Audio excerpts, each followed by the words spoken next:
Yes, good morning, good afternoon, good evening. Welcome back to Football Heritage TV. It is Tuesday, the 4th of March.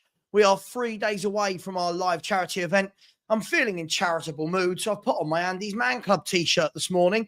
Of course, this week's charity is going to be for the Mayhew Animal Centre, which do a fabulous job and have done for decades and decades for all animals across the world. Forgive me for the shameless plug, but we're doing a 24-hour live stream, which is really, really tough. But we're going to do it. We always get through it. I get about 16 hours into them and I go, oh, I can't do this. And then we power through. I've got a sleeping puppy underneath me. So if at any point you hear a little yelp, it's because the sleeping puppy has woken up and you've got no control over them. Apologies for my hair. Look at the state of my hair. I am growing it. And to grow it to how I want it, I'm going to have to go through this horrible fuzzy stage. Anyway, this morning, what do we want to talk about? This morning, I would like to talk about a few things. I want to talk about Johnny Cardoso has dropped a hint that he may well be on his way to Tottenham Hotspur. Now, we know that we've got the first dibs. Remember that? We got the first dibs on him. We had the deal that means that we get the first option to buy Johnny Cardoso. We actually put that into play in the summer. I believe it was the last day of the transfer window. And it's a £21 million clause to buy him. Lots of people getting excited about him. I've seen him. I'm not 100% sold, if I'm brutally honest. But we'll come back to that a bit later. I want to talk about Christian Romero as well. Christian Romero has been officially now called up to the Argentina squad. It just beggars belief, doesn't it? He's missed 4 months of injury, but he's called up to the Argentina squad. Hasn't even played a minute for Tottenham. But there he is in the Argentina squad. What do you guys make of that? We'll get to that as well.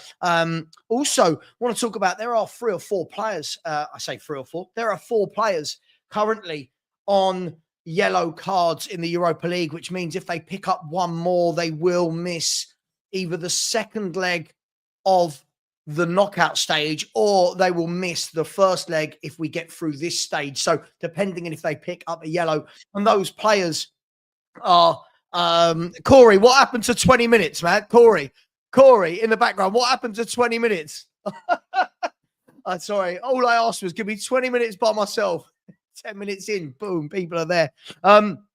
Those 4 players are Bergvall, Bentancur, Basuma, and Kulusevski. So 4 important players for Tottenham Hotspur. 4 important players for Tottenham Hotspur that are walking a bit of a yellow card tightrope. So we need to bear that in mind when going into the game on Thursday night. We'll get into that and we'll talk about that. But before we do, let's see who's in the chat. Been very, very quiet on YouTube lately, isn't it, everybody? I don't know if it's just me, but I feel like it's been very, very quiet on YouTube lately. Bear with me 1 second. There we go. Let's have a look and see who's in the chat, shall we? Good morning to each and every one of you. Good morning to Vinny Rowley. How you doing, my friend? Good morning to Bob Barrett Disdain. I said, what a surprise. Sesko and Eze rumours emerging again before the parasite of a chairman raises the ticket prices. Yeah, and do you know what worries me about this is it's the number of fans that buy into it. It's the number of fans, like, does anyone remember that Gary guy? Nice guy, but that Gary guy put out a post on his YouTube or TikTok, whatever he did last summer, saying Spurs will buy. He said, we will get all 3 of Eze, Neto, and Doué. And he was like, he said, all the fans, like talking about people like me, all the fans like me, you'll be in the mud, you'll see what we do. And then sorry, Pete, stop. And then in true fashion, Spurs didn't sign a single one of them, and those people kind of just drift off into the wind, don't they? Big up to Nick, who said, smash and like, subscribe. Yeah, and if you haven't subscribed to the second channel, please do. We are moving along nicely on the second channel. We are about 240 subscribers away, 250 maybe from let me have a look, actually. How many subscribers? We are exactly 246 subscribers away from 1,000. So if you haven't subscribed on the other channel, I'm going to put the link in there. Please do subscribe to that. Stop crying, pup. Stop crying. There's nothing to cry for. So good morning to you. Thank you very much, Nick. You're more than welcome to come on in the next after 20 past 10. You're more than welcome to come and join us. Mark, one of the marks is here representing the 2 marks. 2 marks divided by 1 equals 1. Don't know where that came from. Morning, Savva in the chat. Hope everyone is well. Good morning to you as well. Good morning to my brother from another mother. Big up, Philly. How you doing, mate? Smash the likes and subscribe. Absolutely. That we've got to get better at that on this channel, guys and girls. We really do need to get better at that. Get some very loyal people that come in and watch all the time, support me, and then don't smash the like button. Right. For example, right now we've got 126 people in the chat and only 33 likes. Got a third of the people smashing the like button. Surely that should be 100. Just surely everyone comes in, they smash the like button. And if anyone hasn't subscribed to the second channel, please do. It really, really does help. Thank you very much. We have got Phil Coys is in the house. Good morning, Phil. He said the road to Bilbao. Yeah, the road to Bilbao is still on.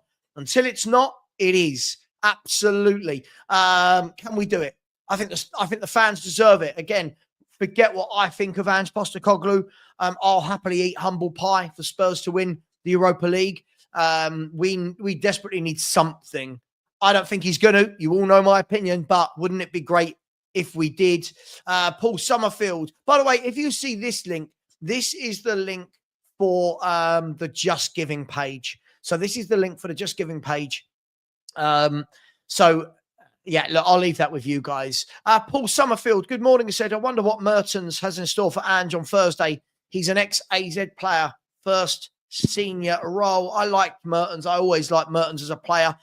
Listen, I think we're going to have too much for AZ Alkmaar over 2 legs. Just my opinion. I truly believe that we're going to have too much for them. We'll get to that in a minute. Big up to Mark Taylor, channel member, as is Paul. Thank you very much, guys. Really appreciate you both. Tony Rodriguez said, big up Savva, guests and the chat, tuning in from work. AZ Alkmaar 3, Spurs 2, Ange out. I get the feeling even if we did lose the first leg 3-2, which I don't think we will, I think we will beat them comfortably at White Hart Lane, if I'm brutally honest. Good morning, richest man. Good morning to you. Hope you are well. Mark Taylor said another bang average player. I don't mind Cardoso, but for me, if that's who we're talking about, it just doesn't do enough to take us from there today. I think he's decent. But I already think we've got a lot of decent players, you know. Thank you to whoever just subscribed to this channel. That's really, really, I'm humbled when people do subscribe. So thank you very much for that. Good morning to Singularity. Brad has said, would you want to play for Ange as a centre-back? No, absolutely not. I would not want to play for Ange as a centre-back. It must be the most thankless task in world football. And Enrique has said, time to sell Romero in the summer. I agree. I've said this for years. I'm someone, I don't think he's even as good as people make out. I think he's a good player. I just don't see this crazy love for him. But I get it. It's copium. Singularity has said he expects Romero to come back injured. Don't we all? Don't we all? Andrew has said, Cardoso, in my opinion, not better than what we have. Not worse, but not better. I mean, look, from what I've seen of him, he looks neat. He looks tidy. I agree with you. I don't know if he takes us from there to there. And we seem to buy a lot of players that don't really move that needle, don't we? And then we wonder why we're not getting better. Even though we'll buy him, loads of people will make videos telling you why he's perfect for Ange Ball. And then when it doesn't happen, they'll say, oh, but he wasn't backed, and let the cycle continue. Good morning to Simon Raff. Big up to you. It's my, how you doing? Arsenal, right? You're an Arsenal fan. Is it PSV tonight or tomorrow night? PSV tonight or tomorrow night? Let me know. Is Johnny Cardoso a number 6? Yeah, kind of. We need one, but that would mean that Ange wouldn't play him. Good morning to Lee. Good morning to Dan Skyline as well, another channel member. Good morning to Shot Skies as well. I won't be able to say good morning to everyone, but Atvatron, Wembley, 1. I said Cardoso will definitely be coming because it's another easy, lazy signing for the club, allowing Munn and Lang to again swan off onto the pre-season tour with their buddy Levy as per last year. And I think that's the worry, isn't it? At 21 million, I've got nothing against a bargain, right? But it does seem like these are all the deals that we do, aren't they? So that's the worrying thing for me. Good morning to M. Love it. Just simply M. Love it. Ledoux has said, what's happening, Savva? Not a lot, man. Tuesday morning, gearing up for a European Cup knockout game. Going to show the Paphos Spurs Club. Watch the game if I get off work quick. And of course, big up yourself and kudos to you for doing a 24-hour live Top Geezer. Yeah, listen. Yeah, kudos to me. It is tough doing the 24-hour lives. By the way, I'm just going to look in the background quickly because a few people have said that they've been blocked, and they are a few of my regulars, should we say. So a few people that I do need to bring back into the fold. And as always, if anybody is a moderator, please let's not just remove people for anything, only if they're very, very rude. People can call me an idiot. It's absolutely fine. It's if they go a little bit above and beyond that. And again, no kind of homophobic comments, no racism, anything like that in the chat. But I will get back to that in a minute, and I will try. There's a few people that have been blocked, which really, really shouldn't have been blocked. But we'll get back to that in a minute. Where are we? Who else is in the chat? We've got Dan Skyline seen. So I've been watching a lot of clips of old Spurs, and I have to say, my God, we had some great players over the years. Look at the crap we have now. Do you know what? I watched on Sky Sports the other day. They do the retro games. And the game was Tottenham away at Arsenal, 4-4. Harry Redknapp's second game in charge of Tottenham. I'm sure you all remember it. And it was the 4-4 where Spurs were 4-2 down with about 3 minutes to go. And then who scored? Aaron Lennon definitely scored. And Modric, I believe, scored as well. And I looked at that team. Now, that team was better than the team we got now. And that was a team that hadn't won in 8 games or had 2 points from 8 games. And now I'm looking at the team going, oh, my gosh. And that was before Redknapp added some of the players to the group. James Teeter, Just Giving is for my 24-hour live stream, which is on Friday night, 8 p.m. through to Friday night, Saturday night. And it's going to be for the Mayhew Animal Home. Just for anyone that doesn't know, they help communities providing thousands of dogs and cats in need. So their focus is on keeping pets and owners together through a broad range of proactive community-based welfare, veterinary rescue and rehoming services in the UK and overseas. And they help abandoned cats and dogs find their forever homes. Now, I didn't know that off the top of my head. I was just reading that off of my Just Giving page. It is what it is. I'll bring in Corey. Corey's there as well. How you doing, Corey? Feel free to put your camera on whenever you want, mate. How you doing, buddy? Mate? Good morning to you. Good morning. Yeah, I'm all right. Just a lot of key points here with like transfers in and out. I don't believe it until they're holding the shirt in their hands. Players going out. There's about at least 10 players I'd love to see chopped from this team now, and half of them have been injured this year. So Romero is, it's like the coming of Jesus. The guy resurrects when Argentina are about to play, It's like the second coming of the prodigal son for Argentina, isn't it? Doesn't play all season for us. Argentina want you, and he just arises from his grave and he's there. Just piss off, man. He reminds me of Lo Celso, man. The guy who was so talented but only ever showed up for Argentina. Yeah, it's sorry, when the wife messages, I message back. Sorry, just so you know. Oh, look, they're like buses. We didn't have one. At least for I'm ages, not on the bus today. And now 2 have come along. I know the buses Dan would be getting on in my local area, the lovely buses. What bus? You're on mute, Dan. You're on mute. My bad. No, I avoid buses, mate. Can't stand them. Me too. Do you know what? Me too. Do you know the other day, myself and my wife, we were going for a meal at a new little charcuterie place that's opened in Chislehurst. All a bit, yeah. You get a nice charcuterie board with a bottle of wine and blah blah blah. And I was like, okay, let's go there. As we left our house, it's only a 15-minute walk, but the bus was right there. She's going, come on, let's jump on it. And I'm going, I don't do buses. Stop it. I don't do buses. I'll walk. I just don't. There's something about them I don't like. Anyway, Guys, yeah, so a few things I wanted to talk about today, and apologies if I haven't got round to your comment in the chat, but big up, good morning to every single one of you as we are in Europa League week.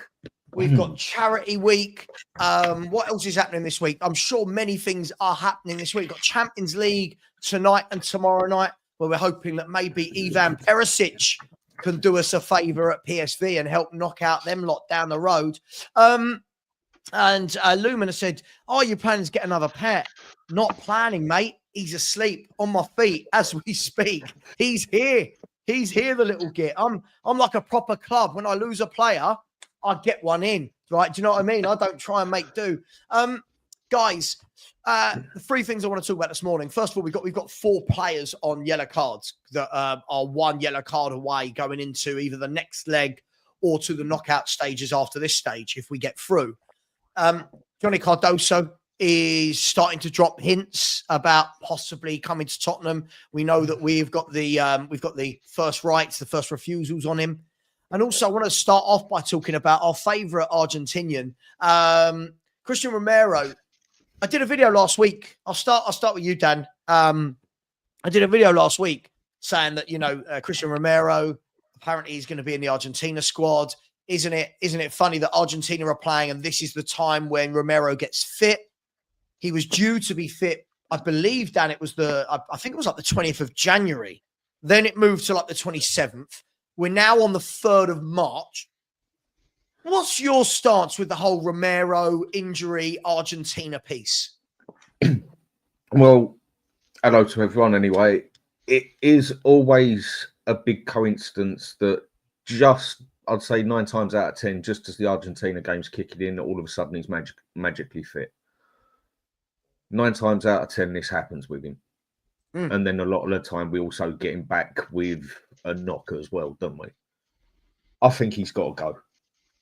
I don't think he's lived up to his standards overall, because when he was in Italy, he was a star. He really did smash it out there. And since he's been out of it over here, I think we've seen a few very good shows off him, some very average, and I think we've also seen some very poor shows off of him. I think he's a very inconsistent player. I do think we overrate him a hell of a lot because I don't think his head's with us anymore. I think that was turned a little while back, and I still think there's a lot of clubs in the world he can get into, because I do think he's a very good defender. But for us, from what I see with him, how can you say he's a world-class defender when half the stuff you see with him? Because he doesn't exactly stand up to world-class with us, does he? I know there's a few defenders I would rather pick out than I would rather have than him. And I say the sooner we get rid of him, the better. He seems very injury-prone as well. And he'll get a call off a big club, I reckon. And it depends how we go and spend the money then. But he definitely don't want to be here. It shows, in my opinion. Yeah, I mean, Corey, Dan's not wrong, is he? I've always said I like Romero, but you know me, Corey. I really don't go overboard about footballers. Nor do I anymore. Would you cash in? I mean, the fact is, again, I showed the other day, there's been a few games since this stat, actually, that he's only been available for 60. I think it's gone down now to about 59% of all games in the 4 years he's been at Spurs. At this stage, with the injuries, the suspensions, the Argentina thing, the head being turned, is this the perfect window for Spurs to say, right, let's get, I don't know, I'm just going to say 50 to 80 million, wherever he is in that bracket, get that money, move on. Be lucky to get 50 to 80 million. Forget about the injury track record alone. The guy, I used to like him, but what put me off of him this season, Leicester, he switched off for that second and Vardy scores. And that's when I'm like, you should be marking your man properly, mate. Not switching off, not turning around and blaming others. He was your man. You should be marking him. Me as a goalkeeper, like yesterday, I was screaming at my defence for not tracking back properly and leaving me one-on-one and stuff like that. You know, luckily I'm a pretty still solid goalkeeper, but when you're looking at Romero, the guy's a professional, man. He should be switched on every game. Like, these players are getting paid X amount each week to turn up and basically do their hobby as a paying job. Yeah. And the guy just switches off at the most the most basic of times as well from a corner. He's not what he was when he came from Italy. Because when I'm like Steve. I watch a lot of different leagues around the world, and I was like, yeah, this guy's coming in. He might sort our defense out. Sweet. In 4 years, you're on average, a 59% return. He's averaging about 15 games a season for us. That's not world class. They had Ledley King turn up more than this guy, and the guy had one knee. Yeah, I mean, yeah, it's interesting, Dan, isn't it? Because like you said, he is a good defender. And when he's switched on, he has some really good games in a Tottenham shirt. But I put out a video yesterday, which was a little clip, Dan, that didn't go down well with a lot of people. And colour me shocked, Dan, that people weren't happy when a fact was provided to them. But I did find it quite interesting that Spurs, with Van der Ven and Romero playing centre-back together, haven't beaten a top half team in the table for exactly 365 days. Like, are you shocked to hear that? It was actually, I say 365. I've lied to you. It's like 359. It is what it is, right? Were you shocked when you heard that, Dan? A whole year. And the reason I ask if you're shocked is we spend all this time talking about, well, when Romero and VDV are fit, when they're back fit, we're going to go on a run. But we've not beaten a top half team with them for a year. I'd say with our defence, pardon me, with our defence, it's been 50-50. I know there's more percentage to it, but I'm calling it 50-50 where we've had Romero, Van der Ven together and where we haven't. I'm just putting it as a 50-50 thing. Yeah, do it, yeah. And we've conceded over 100 goals in 60, 65 games with Ange, give or take a game? 65 league games, 100 goals conceded. Yeah, it's really bad. That is goddamn awful. Yeah. And at times, I think, again, I don't know if I've got it 100% right, but we've actually got more clean sheets when them two haven't been playing together. Right. When either one of them's on the pitch or neither of them's on the pitch. I think the one we miss most out of the two of them is obviously Van der Ven. He could have saved us on a couple of times like he does. But there's also that thing I keep reading that he's not going to be fully fit until the end of the season, where he's done himself quite bad. But with what you said, nothing does surprise me with Spurs these days. It really doesn't. Yeah. If you tell me we go out and beat City 4-1, I'll raise an eyebrow, but I know we can do it. If you go and tell me that Ipswich done us 4-1, I'll raise an eyebrow and shrug my shoulders and say, same Spurs, different day. Nothing surprises me at the moment with us, to tell the truth. Nothing really does. I think the biggest surprise that I've had lately is something a lot of us was expecting to happen, but didn't think it would happen. And I know that sounds like it contradicts itself, but the fact that he left out Spence the other day actually got my back up. And that actually takes a bit of doing. I've been the first to come on here and others and say, blow the league out. It's done, it's dusted. Whether we're 10th or 16th, it's irrelevant, basically. Focus on that Europa, yeah? Now, if we would have been playing the game Sunday or Monday and then Thursday, say a four-day difference to the Europa game, now I could have understand leaving him out. But that's an eight-day difference. Why is he leaving him out? Why has he just blatantly dropped him for a Dogie? Like, not just a Dogie, Porro as well, Dan. If you think about it, either way, the main one he's been playing is on the left, isn't it? Yeah. And it was like a lot of us knew it was going to happen, but just didn't think he'd do it at the same time. And then bang, drops him there and then. I mean, he's played 8 games for us this season? Is it 8, 10, something like that? I think he started 9 games for this season. I think he started 9 and played in 11, if I'm not wrong. Somebody might get me wrong there, but definitely started 9 games for Tottenham. Do you know the funny thing about that, Dan, just before I come back to you, is yesterday, when I put out the clips of the debates that we all have, people come back going, oh, well, Ange can't win. You want him to rotate, then when he does, you complain. You know, when you think, yeah, but there's context there. When we wanted him to rotate, it wasn't with a player that's in form that's only played 9 games or 11 games all season. What we wanted to rotate was when Udogie had just come back from a really bad injury. That's where you go, right, Spence or Reggie, you play for a bit. That's where we want the rotation. Right, Romero and Van der Ven have played every game for 20 games. Right, Dragoshin, you come in for a few games. Kulu, you've played 50 games in a row. Isn't that the point, Dan? That, rotating, Exactly. yes, but why Spence? If anything, Spence, he needs more games behind him because he has played a minimal amount of games. And okay, if an injury would have happened, quite a few people would have gone on the side of, oh, why did he play him? He should have saved him for this and that. I wouldn't have. I would have understood why he played him because there is an 8-day difference, for God's sake. And we've been saying for a long time he needs to rotate that squad. Kulusevski is absolutely burnt out, whereas at one stage 2 months ago he was looking a very good player, and then he's just totally burnt out. Porro's burnt out. Doji got injuries. Both our defenders got injuries, basically. At least half of the injuries we got was down to the way he played, and also down to the fact that there was just absolutely no rotation whatsoever. Yeah. I just don't see why he had to drop Spence for that one, because I think Spencer's got to get as many games behind him as he can to then start getting into it even more. I've been very impressed with him. I can't deny it, because I think everyone was saying at the start of the season, get rid of him. I mean, even who is he? And then when Ange has the audacity to state, yeah, Spence needed time. I knew he was good, but this and that. Oh, shut up, mate. You were trying to sell him, for God's sake.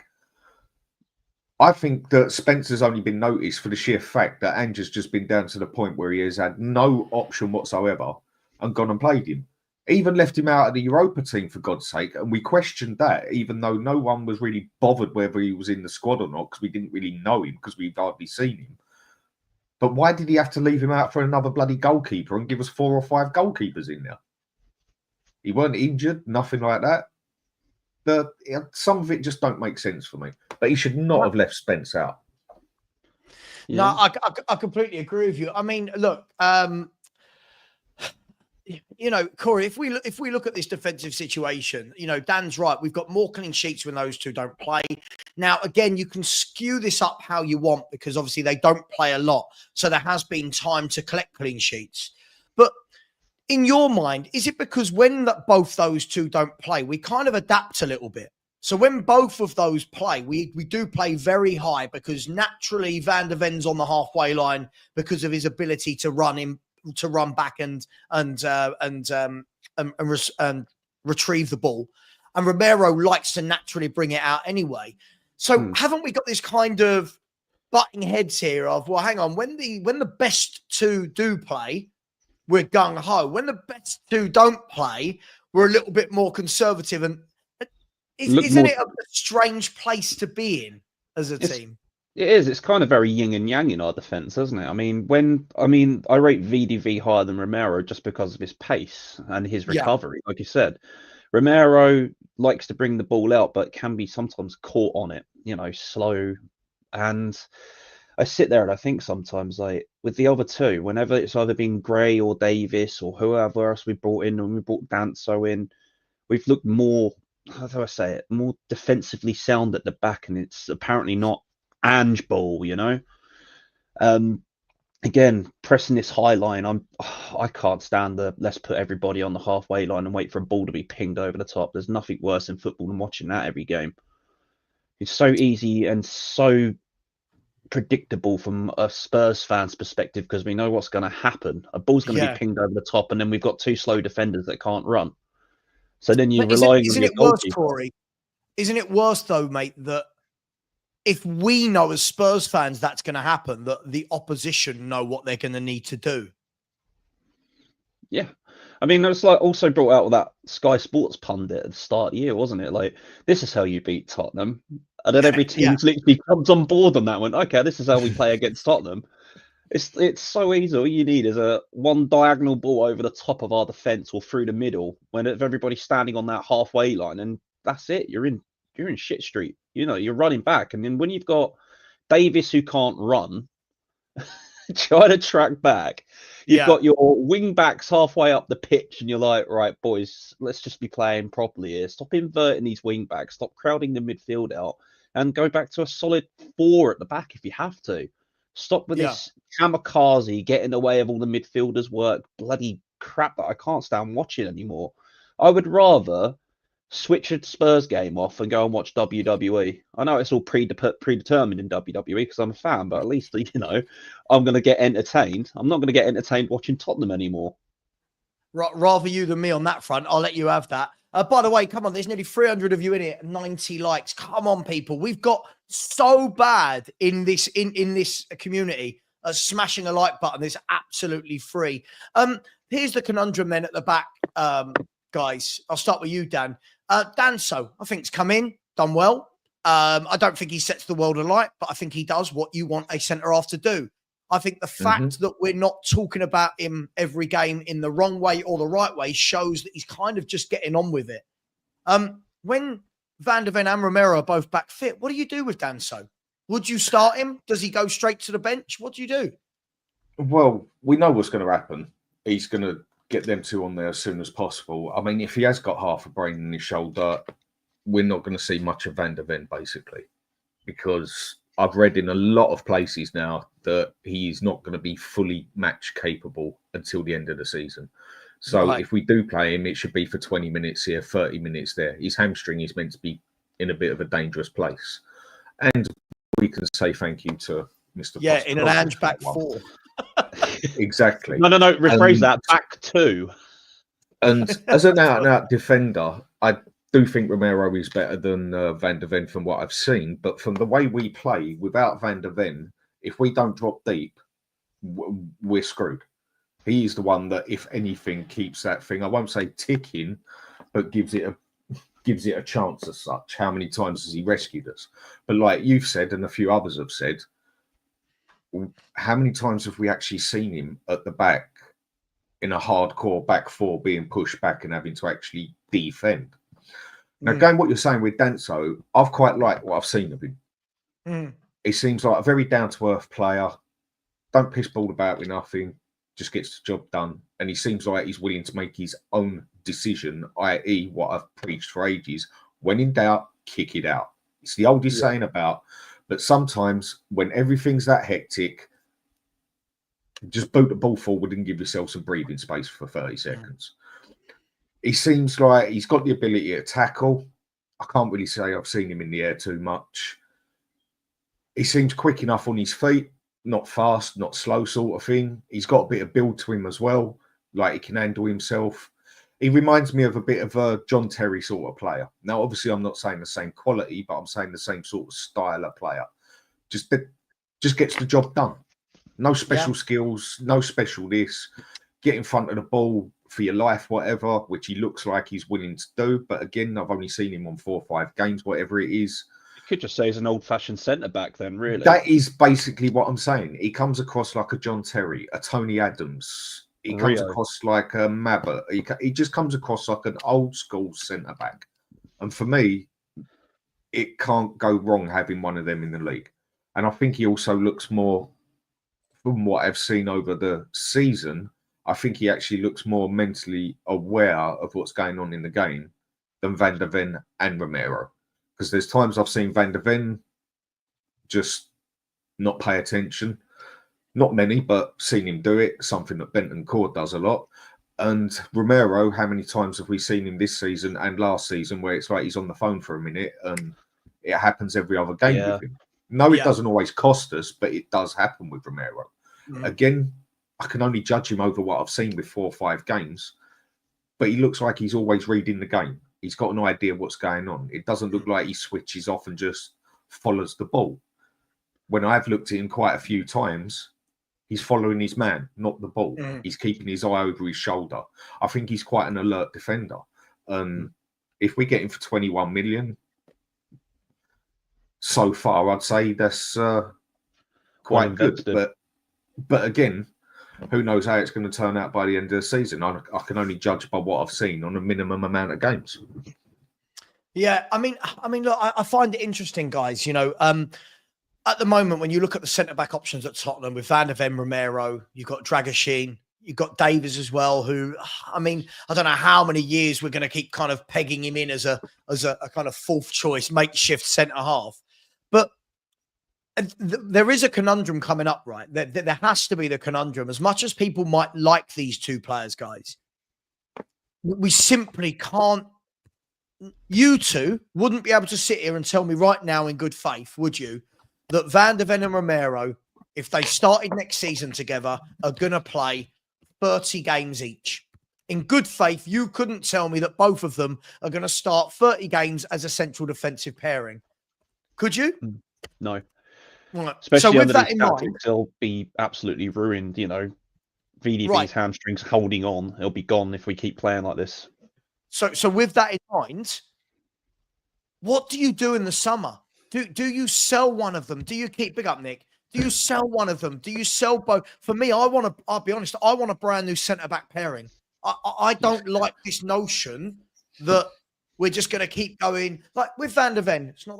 I think Van der Ven's a very good player. I don't know how good defensively he is because I want to see him in a proper back four.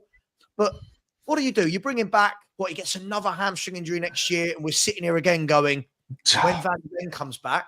So what do we do at the centre halves next year? The problem is whoever we bring in there, we're going to have that problem when it comes down to this. I'll get with this Angeball crap, because he's always got. You are not going to go and get another defender out there like Van der Ven who can run like him. He's a freak. Simple as that. He's a freak of nature of the pace that this man has got. I mean, you might as well stick him in the Avengers or something, for God's sake, the way the man runs. I'm sorry, Dad. I just can't have that this is arguably the worst Spurs squad in 20 years. It is nowhere near the worst Spurs squad in 20 years, Matt. It is. Look at the squad Jose Mourinho had. Look at the Jose Mourinho's defenders options, right? Were Matt Doherty, right? Sessegnon, Dyer, Sanchez, Rodon, and Tanganga. Right? Yeah, Sessegnon got results every year. And Aurier. And Aurier. Skip, Winks, Sissoko, Lo Celso, and Ndombele. And yeah, he had Kane and Son. So please, don't, if you're going to say silly things, right, please do your research. In the last 20 years, I've seen some shocking squads. So please, Matt, I like you being in here. You offer a different perspective, but when you come out with really stupid things, I do get frustrated with you. Sorry, Dan, to interrupt. I just can't. That's all right. This idiot needs to. No, I agree with what you said. That's a bad thing to say. I mean, Conte's team was worse than this. If you go player for player, his defense was pretty much shocking. I mean, but then this defense is pretty much shocking. But we know it's down to the system. I don't want to get rid of Van der Ven, but Romero, for me, he's got to go. Like I said, I still think he's a very good defender, and get him in the right place with the right style and that, I think you'll see more of him as well. I just don't think he wants to be here either, but he does also seem a bit injury prone. But if we get rid of Van der Ven, Dan, with Van der Ven, how long do you do it for? In 2 years, he's played 50% of games available. Like, surely you can't say for 4 or 5 years we've got a bloke that plays 50% of matches and we're building a team around that player, can you? But whatever player we get there, and like I said, he's a freak. He should be in the X-Men or something. The way that man can run, and it is a compliment I'm giving him, by the way, is just shocking. A defender, I mean, a striker wishes he could run like that. And if he goes, we need another defender in Angie's system as such that can do that. And you are not going to find that. And then if we get another defender that's got enough pace on him to try and do that, you're just going to get the same problem again. He didn't get those issues. He had one hamstring issue of where he was before we bought him, and it wasn't even a major one. But isn't it just a bit more than a coincidence that several players have had this problem? I mean, when has Davies ever had a hamstring problem? Never. It's whoever we are going to get, it's going to happen because of the system. I don't think it's down to Van der Ven being weak, but But I think if he keeps playing for Ange, he's going to get weaker and weaker and weaker. I've only got a caveat to that as well, though, Dan. Yeah, because he's going to maybe get go out and insane get injuries. medical staff that'll stand up to Ange and say, "Look, they're not ready." Instead of, "All right, mate, you go." Corey, I think that's irrelevant, mate, because I just think Ange's so stuck up his own arse. He can smell yesterday's dinner that he's going to turn round and say to him, "No, he's playing," and that is the problem we got. Whoever we put there is going to get absolutely destroyed on the hamstrings. We've had 5 or 6 players now with hamstring issues, and about 2 of them have never had a hamstring issue. That is down to the way we play, purely. Nothing more, nothing less. Well, it's like that stat that come up that we're doing the most sprints in the league compared to other teams. That just goes to show it is the tactics and the manager, the way it's set up.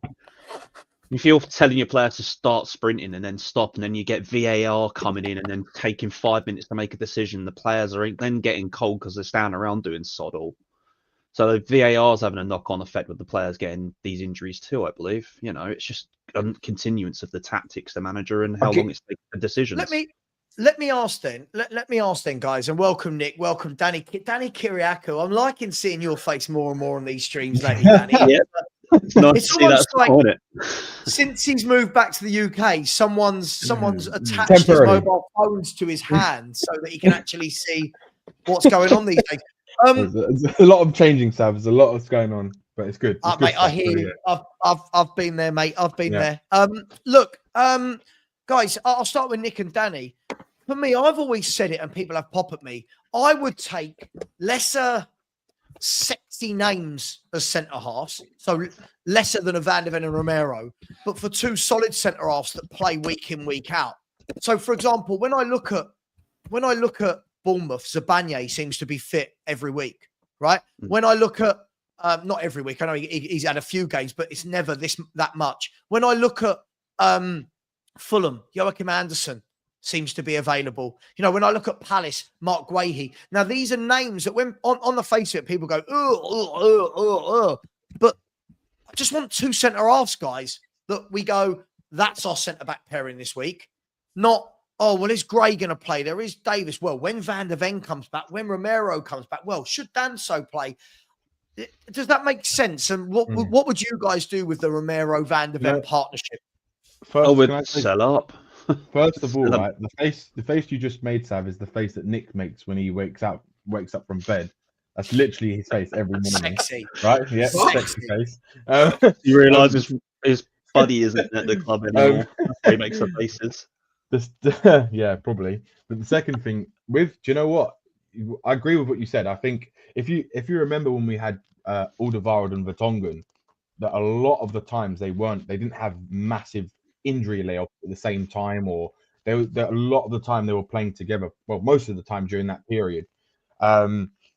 The only thing I'd worry about is I still think it doesn't really matter who the defender is. I still think we're going to have problems because this injury issues that we have in this club is massively down to, well, I think it's down to the training regimes and the way that we're trying to play during matches and the amount of running. Exactly.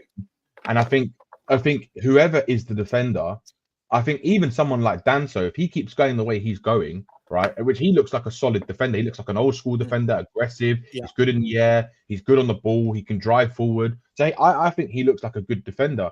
But I'm just genuinely worried that at some point he's going to start getting injuries because of the way that we play our football and the system. So for me, I think something has to change. And I agree. I think someone like Zabrani, he would be a good player as well. He's a bit like an old school player. Even a Milenkovic would be a good player, to be honest. Someone like that, I think. Milenkovic to Forest was a steal for them, man. I've always been a fan of Milenkovic. He was 5 years. Always one of my first signings playing Football Manager, that kid. 5 years I went on about him. First show I did with Savva, I spoke about him and they got him for 12 mil. Sorry, Danny. I would sell Romero and I would quite happily spend 50 million on Milenkovic. I think Romero's gone. I think he's gone in the summer. I don't think they're going to keep him. I don't think he wants to stay at this club anymore. I genuinely don't think he wants to stay. Because are you bothered by it, Danny? Are you bothered by that, though, Danny? No, not really. Not really. Because, but do you know why? Because like how many times is he injured? Like he's injured all the time. And I can't remember the last time he had a really good season. It's probably under Conte, to be honest. Like, he actually had a really good season.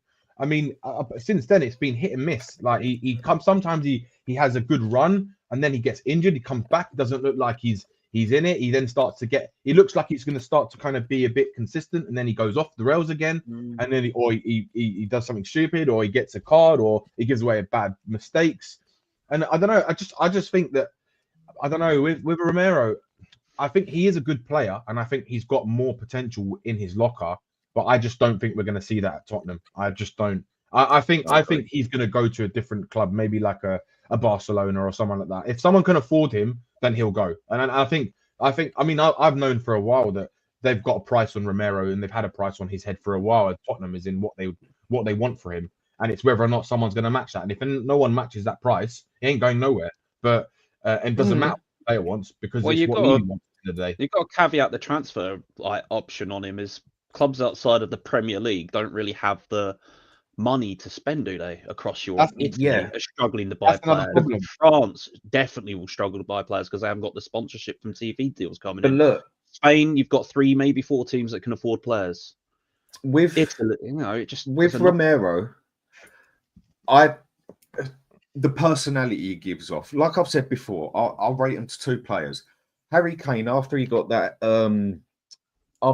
from Man City, that offer, he should never have ever stepped on the pitch for us again. In my opinion, he should have said, "Do you know what? Screw you, Tottenham. I am not stepping on this bloody pitch again. I am going Man City." And if he would have stuck to his guns, he would have had to be sold. Romero seems more, and at the end of the day, Harry Kane, with his personality, how he portrays himself, I don't know what he's like behind the curtains, but he just gave into it, basically. Romero seems more like the point that he'd get an offer from somewhere, he don't want to be here. Levy says, "Well, you ain't going nowhere," and he takes Levy's door off and holds him up by the throat. And if he says, "I ain't going on that pitch," I ain't going on that pitch. That is the more personality that he portrays himself. Whether he's like that or not, I don't know.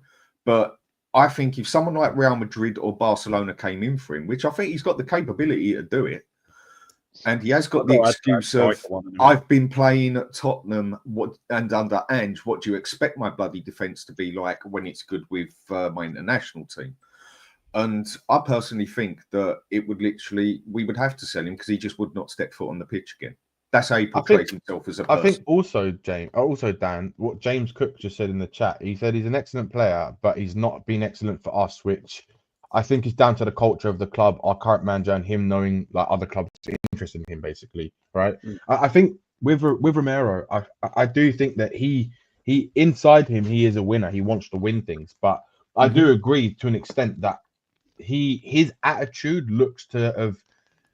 It's like he doesn't want to put his heart and soul into everything, right? Because he feels that what's the point? Because of the way the mentality is of this club. I do feel there is an element of that some of the, of course, he's being paid by Spurs. He should wear his heart to even play for the club. But let's be honest, how many of those players are actually playing for the club? Not players are mercenaries these days, mate. That's how I see it. I know that, but I'm not. That's not what I'm saying. I'm saying that, unfortunately, at this club, there is no ethos to do anything competitive or to win. Just like, and I go back to this all the time, just like Harry Kane said when he went to Bayern Munich, really, right? Matt? He said, Harry Kane said when he went to Bayern Munich that it doesn't matter if we lose one game. It's not like anyone's going to get in trouble for it. There's no accountability for if we lose a game of football or not, right? Whereas if you go to a big club like Bayern or Man City or Real Madrid or Man United, like people, the players, they have to be held accountable because their ethos is they have to win. It's a given that's what they must achieve.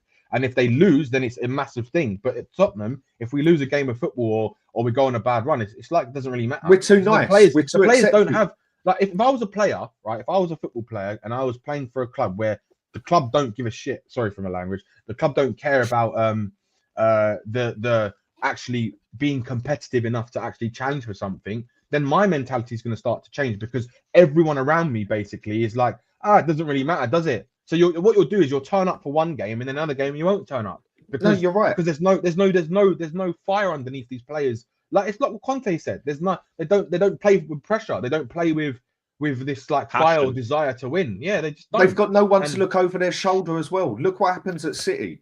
You get one thing wrong in that game. You are looking over your shoulder because you know Pepe's going to drop you for another player more than capable to take your place for the next 3 or 4 games. But that's Whereas another at big Spurs, thing, Dan. Yeah, we're too But accepting. We're too but nice.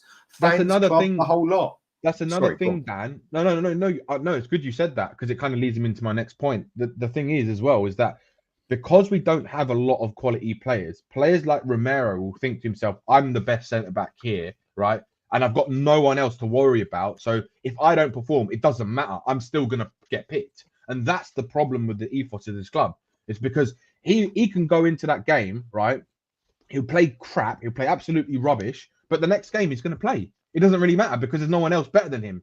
Like, and the managers will always see that. They'll see Romero and be like, oh, okay, it doesn't matter. He's had a bad game or he's had a couple bad games. He's still going to play. Whereas if that was a club with a different mentality, if he's had a couple of bad games, they're going to switch him out for someone who's equally as good or something like that. Or do you know what I mean? And that's the problem as well we have. And there's always been a problem with this club. We don't have other quality in the club. Because he is a good player. I mean, he's not a crap player. He really isn't. No, he's not. I just don't think he's world class. My whole problem with Romero is literally he'll spend months out being injured, and then Argentina like, hey buddy, send a text, you're in the team. Oh yeah, I'm fit, I'll play. That's the one thing that bothers me. Well, that's what's happened this week. Is paying you to get on that pitch. You get on and give it your all. Jesus, give me 10 grand. I'll run around. Yeah, but did we expect anything different? Like Dan was saying, when he expects things to happen, you didn't expect anything different, and then you've got, oh, it's only a provisional squad. It's only this. It's only that. Yeah, but for Argentina, I'm kind of everyone. I'm not fussed about it. But look, reality is we probably were out of the two. We'd want to keep Van der Ven, right? Yeah. And then got a high the reality next season is that we won't sign anyone at centre back because we've got Vuskovic coming, we've got Danso, we've got Dragashin, and we've got obviously we've got Archie Gray, right? So why do we Phillips need as well? Yeah, Phillips as well. So why would we go and sign a decent centre back or someone that could do a job, right? But the thing is with this, you're right, Nick. Like, we shouldn't have expected any different, but it's just so coincidental, isn't it? That the week we're hearing he's back in training and might play a part either tomorrow, Thursday night, or on Sunday against Bournemouth is the week that he's called up to the Argentina squad. Yeah. And you just think to yourself, we knew it was going to happen. But do you guys know on average over the last 4 seasons how many Premier League games he plays a season on average? 20, 15, 55%. He plays 22.5 games a season, right, in the Premier League. Yeah. Now, half a season. Yeah, like it's just over half a season every season in the Premier League. And what I don't get with this is most clubs would look and go, we've got to sort this out. Half our fan base sitting there going, no. When Romero comes back, and you know what will happen? Romero will come back. He'll have a great game, and everyone will go, oh, there you go. Yeah, that's the guy we've been missing. Do you know what? You're in the mud. You're in the mud. He comes back. That one again. I prefer he comes back and actually gets injured. If I'm honest, he does a Chelsea and gets injured because then he can't play for Argentina, and then we can't, and then it doesn't make a difference because he's not playing for us anyway, right? So I'd rather he didn't. If he was coming back in, let's do what happened at Chelsea. He comes back in, gets injured after 40 minutes, 50 minutes, or whatever it is, and then, oh, sorry, Argentina, you can't go and play. He'll still probably travel out there. He'll still probably go and meet up with the squad, even though he's injured. And Matt, in the comments, no one is giving props for them down the road, mate. Kane is not better than Thierry Henry, mate. Absolute. No. I was going to say something. Absolute nonsense. Because what are you saying? Oh, Henry can do this. Well, Henry has trophies, mate. Barry, at the end of it, you got to think about it. He also did it in a time when defenders were actually solid at the back. You know, you had John Terry, you had the John Terrys, you had the Rio Ferdinands, you had defenders that you had to defend back then, and Henry had to find the space. Hang on a minute. No, I think Kane is a more capable striker than Henry was. No. I think Kane has got more to him as a player of what he's capable as a striker. If Henry wouldn't have had his pace, he wouldn't have been half the player he was. Oh gosh, hang on. I don't believe in that. I mean, at the moment, how Right, we're moving to an Henry Kane debate, aren't we? Fine, we've done it. We've gone there. I wasn't going to go there, but What about Shearer, who's still the top goal scorer? Right. First of all, right, Matt in the chat, right, you said just now something where, again, I said this to somebody the other day, to Ariane. There's a lot of people that say things with heart, but don't actually go and look at the facts. So you said he's got a better goal ratio than Harry Kane in the Premier League. That's not true. Henry has got a better goal ratio in the Premier League than Harry Kane. Only one player has a better goal ratio than Henry. Anybody? Shearer. Nope. Wait, did you say that again? Who's got a better goal record? Better goal I'm gonna ratio. say Rooney. In the Premier League. Oh, Haaland. Erling Haaland's got a 1.02 goal ratio. Now, that was a few months ago, so it might have dipped to 0.98 or something. But Henry's is better than Kane's. But listen, for me, I'm asking this question. In a game, right, who would you rather have, Harry Kane or Thierry Henry? Henry. I want Henry. For me, honestly, it depends. For me, honestly, it depends how I'm playing. The thing I say he's more capable. There's more he can do as a striker, I personally believe, than Henry could. Now, how many people have argued who is actually the more complete striker, Haaland or Kane? And the majority of people have said Kane is the more complete striker of what he can do as a striker than Haaland. And I believe Kane is more of a complete striker than Henry was. Henry legging it down there and putting it in the back of the net. This is a debate. I've never seen better. Hang on. You have just absolutely, criminally, legging it down there and putting it in the net. That's the job of a striker, isn't it? Oh my God. But I'm saying had insane skill. Brilliant first he was a touch. brilliant player. I'm not denying that. Composure, his awareness. When people are using his pace against him, that's a positive. What could Kane do that Henry couldn't? Sorry, that volley against Man United. Does anyone remember? The game against Real Madrid at the Bernabeu when Henry single-handedly destroyed Real Madrid? That game for me was the one that sticks in my mind. Where I remember watching that game and I was like, "Nah, this guy is next level. No, I think he is next level." He went to the Bernabeu and Ballon single-handedly d'Or winner down here. I mean, not just that. He's won a World Cup. He's won the Euros. He's won the Champions League. He's won everything. He's won the Premier League. He's won the La Liga. This guy has won everywhere he's gone. Everything. I'm not debating none of that. He was a world-class player, but so is Kane. But Kane just doesn't get the credit because he hasn't won anything yet. Yet he is a world-class No one's striker. denying Harry Kane's not world-class. So forget the cups. They're totally different players. But they are. I just think Kane is a more complete striker. He could pass the ball better than Henry. He was better in the air than Henry. He could do a short, direct ball. I mean, Henry could not have played a centre mid like Harry Kane could probably play a centre mid with his passing but again, that's a feeling, not a fact, isn't it? That's a feeling, not a fact. Thierry Henry could do anything, anywhere on a football pitch. He was a genius. He was an excellent player, but I haven't seen him pull off passes like I've seen Kane do from all different areas. They're different styles of player. But hang on. Isn't that only... No, hang on. That's only because Spurs didn't have a playmaker. We had to put Kane there. Are you telling me if you had put Thierry Henry in that position, he wasn't capable of doing what Harry Kane did?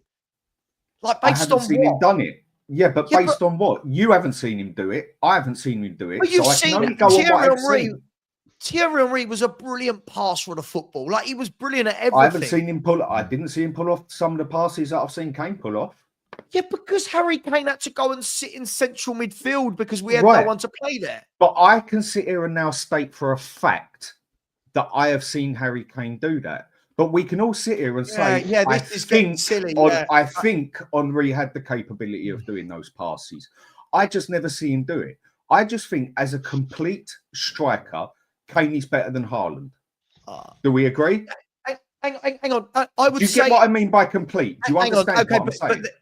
But then if we're moving it to Kane Haaland, caveat the fact that at this age, when Kane was Haaland's age, Kane was not a complete striker and was nowhere near as good as Erling Haaland. Do you agree with No, that? he wasn't. That's true. 100%. Right. So this is the 100%, difference. I agree. People are having a go at Erling Haaland. He's 7 years younger than Harry Kane and pisses all over Harry Kane by this age in his career. By this age in his career, Erling Haaland is absolutely ruthless and clinical and is breaking goal records all over the place. Harry Kane at 24 had 2 years in the Premier League. Like you've got to. It took him a while to get into motion, didn't it? I'm just saying, depending what way you play as well, I just think as a complete striker, I think there was more. I think Kane has got more as a complete striker. What, than Henry or Haaland are we talking about? Personal opinion. Henry or Haaland? Who are you talking about? Either. I just think he's more of a complete striker. I think Henry is more of a complete player of where he could play on the pitch. Now, there is no way you could stick Kane on the left or on the right or whatever, but you could easily play him as a 10. I just think in the box... Are we saying Henry couldn't have played in the 10? Are we really saying Henry, if he wanted to, couldn't have... I didn't say that. I didn't say that. I said he's more of a complete overall pitch player. I just think as a striker, Harry Kane is more capable of more in the box. I think he's just more of a complete striker. Oh, God. What's that based on, that he's more capable in the box than Henry, who's got a better goal ratio than him? What's that based on? It's just what I've seen off of them. No, Henry, it can't be. It can't be. You haven't even let me finish. I know, but Henry is widely renowned as the greatest player that's ever played in the Premier League. And you're saying I'm not denying that. I'm not denying that, yeah? This is so biased. I'm just saying, no, lay off. Since when am I biased with Spurs? Right now you're being biased. This is what do you think, Nick? Anyone I think whoever sits in that corner the last few days is coming up with nonsense. This is only on the Spurs channel. That's not going you, Dan. I think Dan's been caught by being in that corner because I think generally no bollocks. I just personally think, depending how you want to play as well, I just think Kane as nothing but a striker, nowhere else. I just think he was more complete. Henry, one of the greatest players the fucking world has ever seen. I do not deny that. I just think as an overall striker, Kane is more complete in that aspect. No, I'm looking up the stats now. No, I don't think so. At what? That's what I'm trying to get at. At what is he a more complete? What can he do that Henry can't? Ridiculous. I don't know. This is what I don't understand. Henry's combined stats over his career: 794 games, 360 goals, 168 assists. Kane, 592 games, 380 goals, 99 assists. Comparison. So Henry's already blown him out of the stats for assists. This is what I mean. We're sitting there saying he couldn't be the number 10 and he couldn't pass a ball. He's got more assists than Harry Kane. Right? I didn't say he couldn't pass the ball. I didn't say he couldn't do none of it. Yeah, of course he has. I just think in the box as an out-and-out striker. Henry is one of these players who's like he was an excellent player.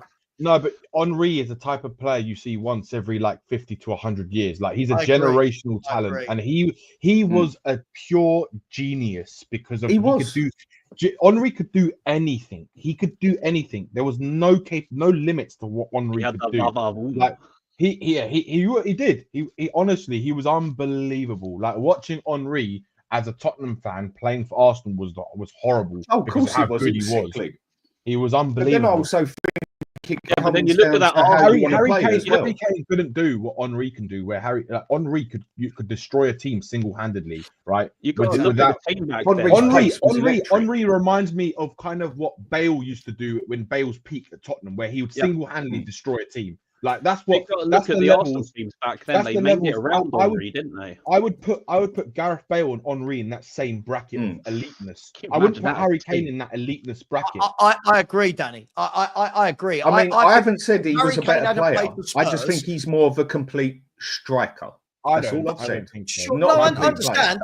I just don't know at what. Like his goals don't suggest that. His assists don't suggest that. I don't know at what? Like Thierry Henry reinvented himself. Like when we were saying Kane reinvented himself from an attacker to a playmaker, whatever, right? And look, please stop being silly. There's no Kane slander. We're sitting here. Slander here. Hang on.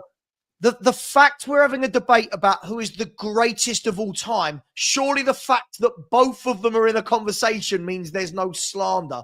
Please, people grow up. And Matt, right, you will be blocked if you do this. People sucking off Henry. Yes, he was great, but why are we acting like Kane can't be called we're having a debate about it, Matt. And Henry, if you go to any poll, I'll tell you what, right now, people in the chat, go and Google any poll you want. Greatest Premier League player of all time, whether it's 442 magazine, whether it's Transfer Market, whether it's Opta. Go and look at all of them. I guarantee you don't find one that has Harry Kane as the number one. I guarantee it. Why? Because other than Spurs fans, he's not regarded as the greatest striker of all time in the Premier League. I think Bale was a better player than Harry Kane. I think Bale was a better player than Harry Kane. Again, total different player. Yeah. I mean, Agreed. I think one of you can back me on it. I mean, Savva, come on. When have I ever been biased towards Spurs? No, really? I'm just doing it for dramatic effect. That's all, mate. That is one thing. I'm just doing it for dramatic effect. It's just as nothing but as a complete player over that pitch as a whole. Obviously, Henry walks over him, but as a complete striker, I just personally think Harry Kane was better. Fair. Matt, and one more. When you go in. He's not getting disrespected. He's not getting disrespected. If you look at most of them, they will say, obviously we've got Haaland and what have you now, but he hasn't been it. Most of them will say Henry, Shearer, Rooney, Kane. That's what I've just looked for most of them, and that's what most of them are coming up with the top. Yeah, three. I'd say that too. Yeah. I'd put them in that bracket. But in terms of, I mean, yeah, you can't compare Henry to. Would you Harry like to know? By goal ratio, who are the top strikers of all time in terms of goal scorers, right? This is by ratio. It's Erling Haaland by a country mile, by the way. Like none of the others are anywhere near him. And he's only going to get better. From Thierry Henry, from Sergio Aguero, then Harry Kane, then Ruud van Nistelrooy, Luis Suarez, Mo Salah, Alan Shearer, Alexander Isak, Ian Wright, and then he's one of our own, Jurgen. Jurgen just makes that list at the bottom. So listen, there's some great come into this? forwards in there, right? But again, we've got to look at longevity as well. Like, for example, Ruud van Nistelrooy, right? Come on, bloody front door's going. 1 second, carry it on. Danny, you're in charge. I might regret that. Danny's Amazon! Oh, no. Amazon! But no, look, for me, Bale as well. Like Bale, I mean, look at what he went on to achieve. But how can you compare them two? They're totally different players. Yeah, of course. But as an all-round player, Bale had way more in his locker than Harry. Yes, and as an all-round player, Henry was better. I have not once met. I think you are not listening to what I'm saying. I have not once said that Thierry Henry was not a better player. Why is it you think Kane's a better all-round striker, though? What is it that makes you think that? I think he's better in the air than Henry was. But that wasn't Henry's strength to score headers. What did I just get asked? What is it? Yeah, what is it that he feels that Kane is better at? Exactly. So I am now telling you. I think he's better in the air, significantly better in the air than Henry was, because that was his weakest point. Do we agree on that? Yeah, Henry didn't score that many headers. No, he didn't. It just weren't his style of play, yeah? And that's not disrespecting him. Every player has their up points, every player has their down points. Or was it not Arsenal's style of play? Yeah, could well have been. Could well have been. But again, we can only go by what we've seen. Yeah. Can anyone get a list of the most headed goals by, I'm guessing someone like Ferdinand or Ferguson's up there, but can anyone get a list, find a list of most headed goals in the Premier League era? Have a look. I'll have a look. I mean, the other thing you can put it to as well is what players they've had around them and everything. You can do all ifs, buts, and maybes all you want. The minute Kane has gone to a team like Bayern Munich and got their players around him, he's absolutely destroying it. If Kane would have been in that Arsenal team, would he have destroyed it? If Kane would have been here, and who knows? It's all ifs, buts, and maybes. Listen, I can't see that at all, Oh, sorry. Corey. Peter Crouch and then Harry Kane. Yeah, No, Christian but Benteke, on- Oliver Giroud, Mikel Antonio, Romelu Lukaku, Andy Carroll, Cahill, Kenwyn Jones, if we all remember him for Swansea. if I Kenwyn remember that Jones, correct. Southampton. Southampton, yeah. Oh, Jesus. Like, the most headed goals has come from Peter Crouch, but the guy's a 6'8" beanpole because he's going to get his head on it. Whereas Henri was just under 6 Yeah, but he foot. never even used to jump for it, did he? He wasn't actually good in the air. It's just Where did you only get ever that- had to jump half a foot. Where did you get that stat from, Corey? Because on one website it says he had 53, but on the actual Premier League official website it says Kane and Peter Crouch are neck and neck with 40-headed goals. Yeah, that's the one that I've seen. The one that is neck and neck. I've gone to the official. They're actually tied. They're joint top. Harry Kane and Peter Crouch with 40-headed goals. This is. Would this be fair? Would this be fair as a comment, guys? I think this is. Maybe not the exact choice of words, but Henri, it was effortless. I feel like with Henri, when the ball arrived at his feet, I can agree graceful. with that. I can agree. I can totally agree with that. He was more of a natural. He was more of a natural player. The thing is, I feel like I think players are exactly the same as people, and I think everybody, as a player, as a person, has got a ceiling of what they can do. And sooner or later, no matter how hard you train or how hard you try, you will hit your limit and you will not get above it. Whereas you can get another player or another person come in who don't even put a third of the effort that you do into it and will just be miles ahead of you. No matter how much you train, no matter how much you do, no matter how much you do your job, not just football, but anything. Kane had to work for what he had. Beckham was not a gifted player. Beckham made himself the player he was. He was not as naturally gifted as others, Kane made himself. Henri, if anything, you put him more on the level of a Messi, as in how he just had it naturally. I'm not disputing none of that. And as a complete player, Henri is miles above Kane. I just think as a complete striker, I think Kane was better. Look, listen, each to their own. All I know is, let me ask everyone on the panel. If I said to you, and I don't have any caveats, whatever, if I said to you, you're picking an all-time 11, and you can either pick Kane or Henri, I'm not going to lie. I'm putting Henri in my team. I just think he's a much better footballer all round than Harry Kane, for me. Yeah, but I would use him different. I wouldn't have him as my striker. I'd have him playing like a Sonro on the left, cutting into the middle as an inside forward. That's how I would play him personally. Yeah, sure. Again, it's opinionated. Listen, each to their own. But all I'm saying is that there is a reason why whenever these polls are done across the world of football, Harry Kane's name isn't mentioned. There's a reason. I know we don't want to hear that as Spurs fans, but there is. There's a reason why Thierry Henry's name is mentioned. I would say if Harry Kane had played in a much better football team, right? I think I agree, Sam. He should have left. He should never have stepped foot on the pitch and gone to City.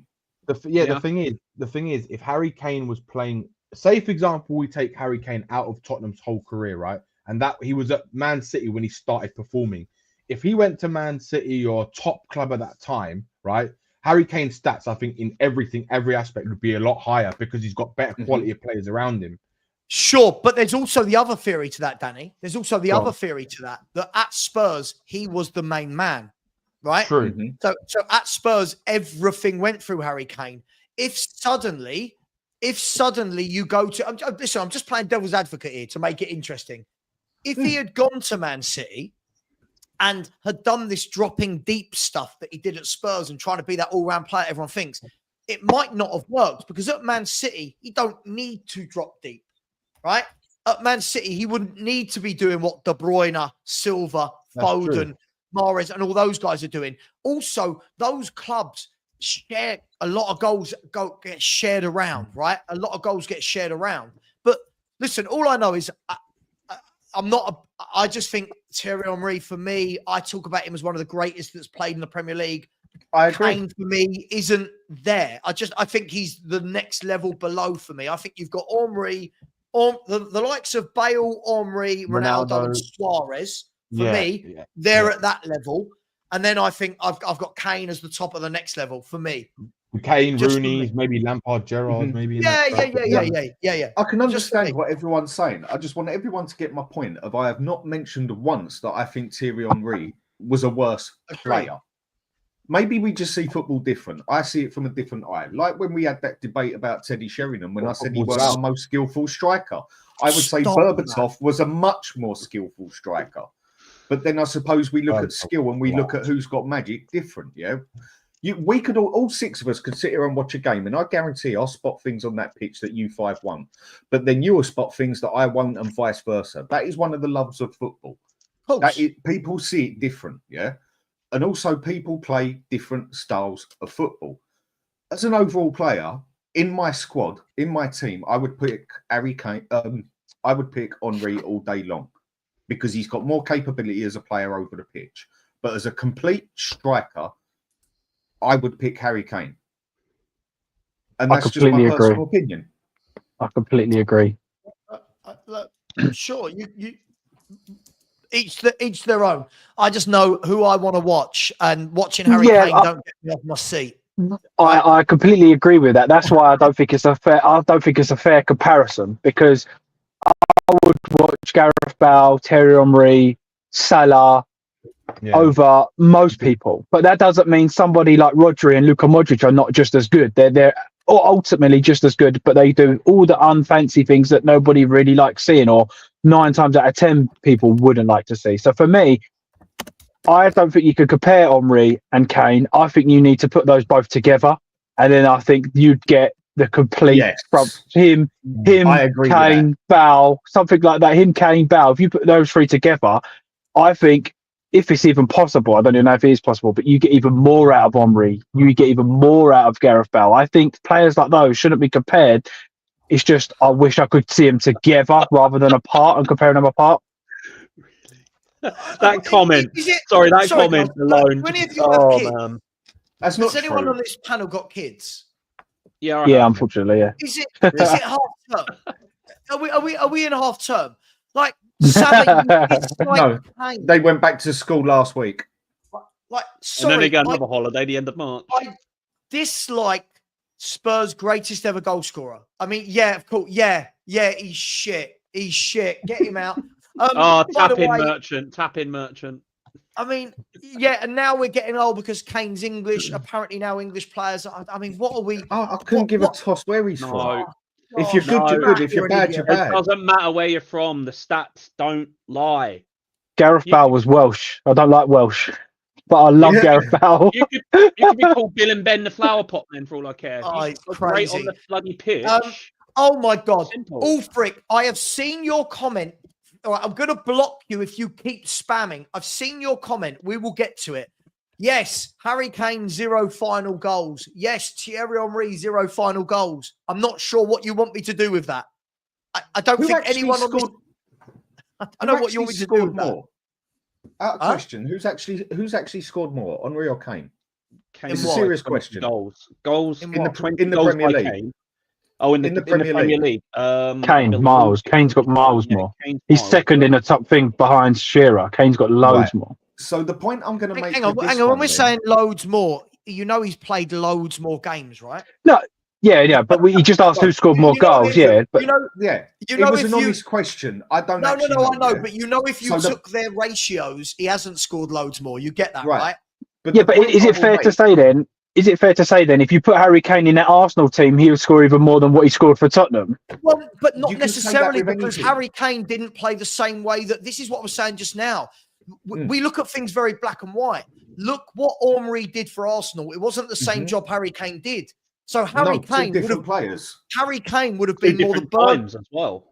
Harry Kane would have been more the Bergkamp in that Arsenal team, not the Thierry Henry. Yeah, agree. If you had swapped Henry for Kane, right, would Kane have been able to do all the stuff drifting from the left, beating players out wide, cutting in, dribbling the length of the pitch? So you can't just say if you had stuck him in another team, surely. But would but that's why it's not fair to compare it. Or a centre mid and start putting the long balls over, and you can't deny that at one stage Harry Kane was passing I'd say second best in the Premier League, only down to Kevin De Bruyne at one stage. Yeah, would we agree on that? Right, and all I can say is I have never seen Henry play like that. And I'm not saying he can't do it. I'm just saying where I haven't seen him do it. I haven't seen him do it as much as Kane used to do it. Phenomenal. His passing I saw it is at great, Barcelona as well. But I've seen Kane do it a lot more. Yeah, and I agree. It's just where we've seen him someone do it a lot more. That's where they're played on the pitch. If you go and watch Thierry Henry's passing at Barcelona, it's insane. This guy's passing is absolutely phenomenal. But because he didn't drop deep into midfield like Harry Kane, we're going, oh, well, would he have done it? Well, yeah, he's one of the best players that's ever played football. So I think the reason I think you can't compare him is I don't think Thierry Henry could play the Harry Kane role where he's dropping deep, and I don't think Harry Kane could play the out wide player that Henry, for me, was his best position, was off that left drifting inside. Why could Henry have not done that? He had a wonderful passing range. Because me personally, it's my personal opinion. I don't think that he had that capability. I think he was, again, and people need to realise that by saying that, we're not saying that he's a bad player. He's still one of the greatest to ever play the game. But for me, I think there's certain types of players. I think Harry Kane could drop in centre midfield and play as a number 8. He was that good at passing and his visual, spacious awareness. I agree. I don't think Thierry Henry could do that. But by saying that, that's right. I've got something to flip this. I'm sorry. Thierry Henry in the Premier League. Thierry Henry in the Premier League has 30 more assists than Harry Kane in the short time. His passing's not as good. His passing's not as good. Like, this is mad. Assist and a pass is different, though. Assist and a pass is different. That's stupid. That's the most stupid comparison I've ever heard. Barcelona. Okay. One of the greatest players ever to play in the Premier League is Luka Modric and Rodri. How many assists have they got? Let's go by your narrative. How many assists have they got? How many assists has Rodri got? Hang on. That's a pass. Assist is a pass, you just said. Good point. Not you, Savva, Corey. I know. Hang on. We're getting this confused as to where Kane plays. They break up the play. You're getting this confused, though, James. You and Dan, where it's a bit disingenuous is Harry Kane dropped into the number 10 role. Harry Kane wasn't dropping to play as a number 8 and playing central midfield. I think that's the difference. I disagree. How many goals did Son score from Harry Kane dropping to that number 8 and playing that through ball? I agree with James there. I disagree. Yeah, a few times. When he was playing, when the one who got them two sussed out properly was Mourinho. Was Mourinho.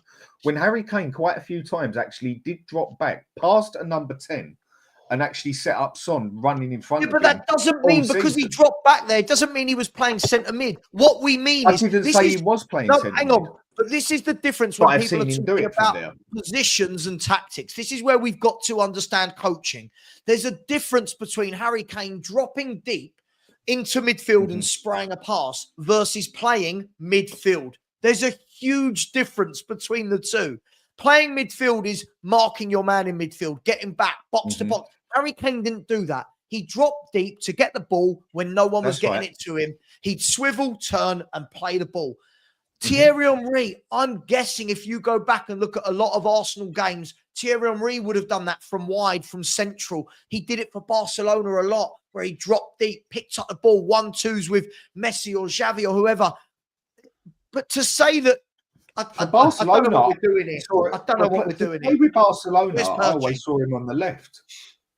But as all this is, a lot of this comes down to opinion at the end of the day, yeah, because we all have a different opinion. As all I'm saying, in the Premier League, like I don't know. Yeah, but I don't care. I think that's irrelevant. Let's compare him and Rio Ferdinand. Let's compare Henry and Rio Ferdinand. I want to compare them two. Well, no, but that's just silly. No, it's not silly. It's exactly the same. It's exactly the same. No, James, how is it exactly the same? How is it not? They play in different positions. Their strengths are different things. They have different jobs, different duty. Everything's different. Kane and Henry are both forwards. Let's be sensible here. No one's comparing a centre half with a forward. Come on. But it doesn't matter. They're completely different players to do completely different job roles. You wouldn't compare Peter Crouch and Sergio Aguero because it's just stupid. Because they're two total different. I think we're getting to the point where, because both of them scored so many goals in the Premier League, that was the debate, wasn't it? It was, who would you rather have up front? Would it be Harry Kane? Let's try it this way. I would have both. I would have Henry out wide. Who Who was better in the air? Harry Kane by a million miles, I would say. Sure, because the ball was played Okay, into right. Harry Hang on. Kane's head. Hang on. Sure, right. Hang Yeah. on. Okay. Who was better into running into the box and scoring? Henry. Henry. Henry, obviously. Who was the better penalty taker? I'm just asking random questions. I don't know how many Kane. Henry took. Kane. I would say Kane because he's been one of the But best someone penalty finds out takers how in many. the Premier League. How many did Henry take though? Like again, this is No, but this is I'm not also- asking that. I'm It's normally asking, Freddie Ljungberg would step up and take. I'm Arsenal's ask- penalties, yeah. if I'm correct. but I'm asking who was the better penalty taker. So obviously, if I'm Henry guessing wasn't Henry taking was the a good. yeah, but if Henry wasn't Yeah, taking but it's the not penalty fair for to say I'm Arsenal, guessing, he is it, when you've obviously- seen hang Harry on a Kane sec, do it? James, hang on. So if Henry wasn't taking the penalties for Arsenal and Ljungberg was, penalty taking obviously wasn't his strongest point. I'm just comparing the players to who's good at what and who's good at other. I relate to Harry Kane as more of a Teddy Sheringham sort of player because he doesn't out and out rely on his pace. The thing I look Shearer. at players with such electric pace is what happens to them when their pace disappears. And now I'm not saying that happened with Henry, but again, that's how I assess a player. Now Harry Son, getting mixed up now. Now Son has lost his pace. He doesn't look a third of the player that he was, does he? Because some Agreed. players Not rely Thierry on Henry. that pace. And I didn't say Thierry Henry.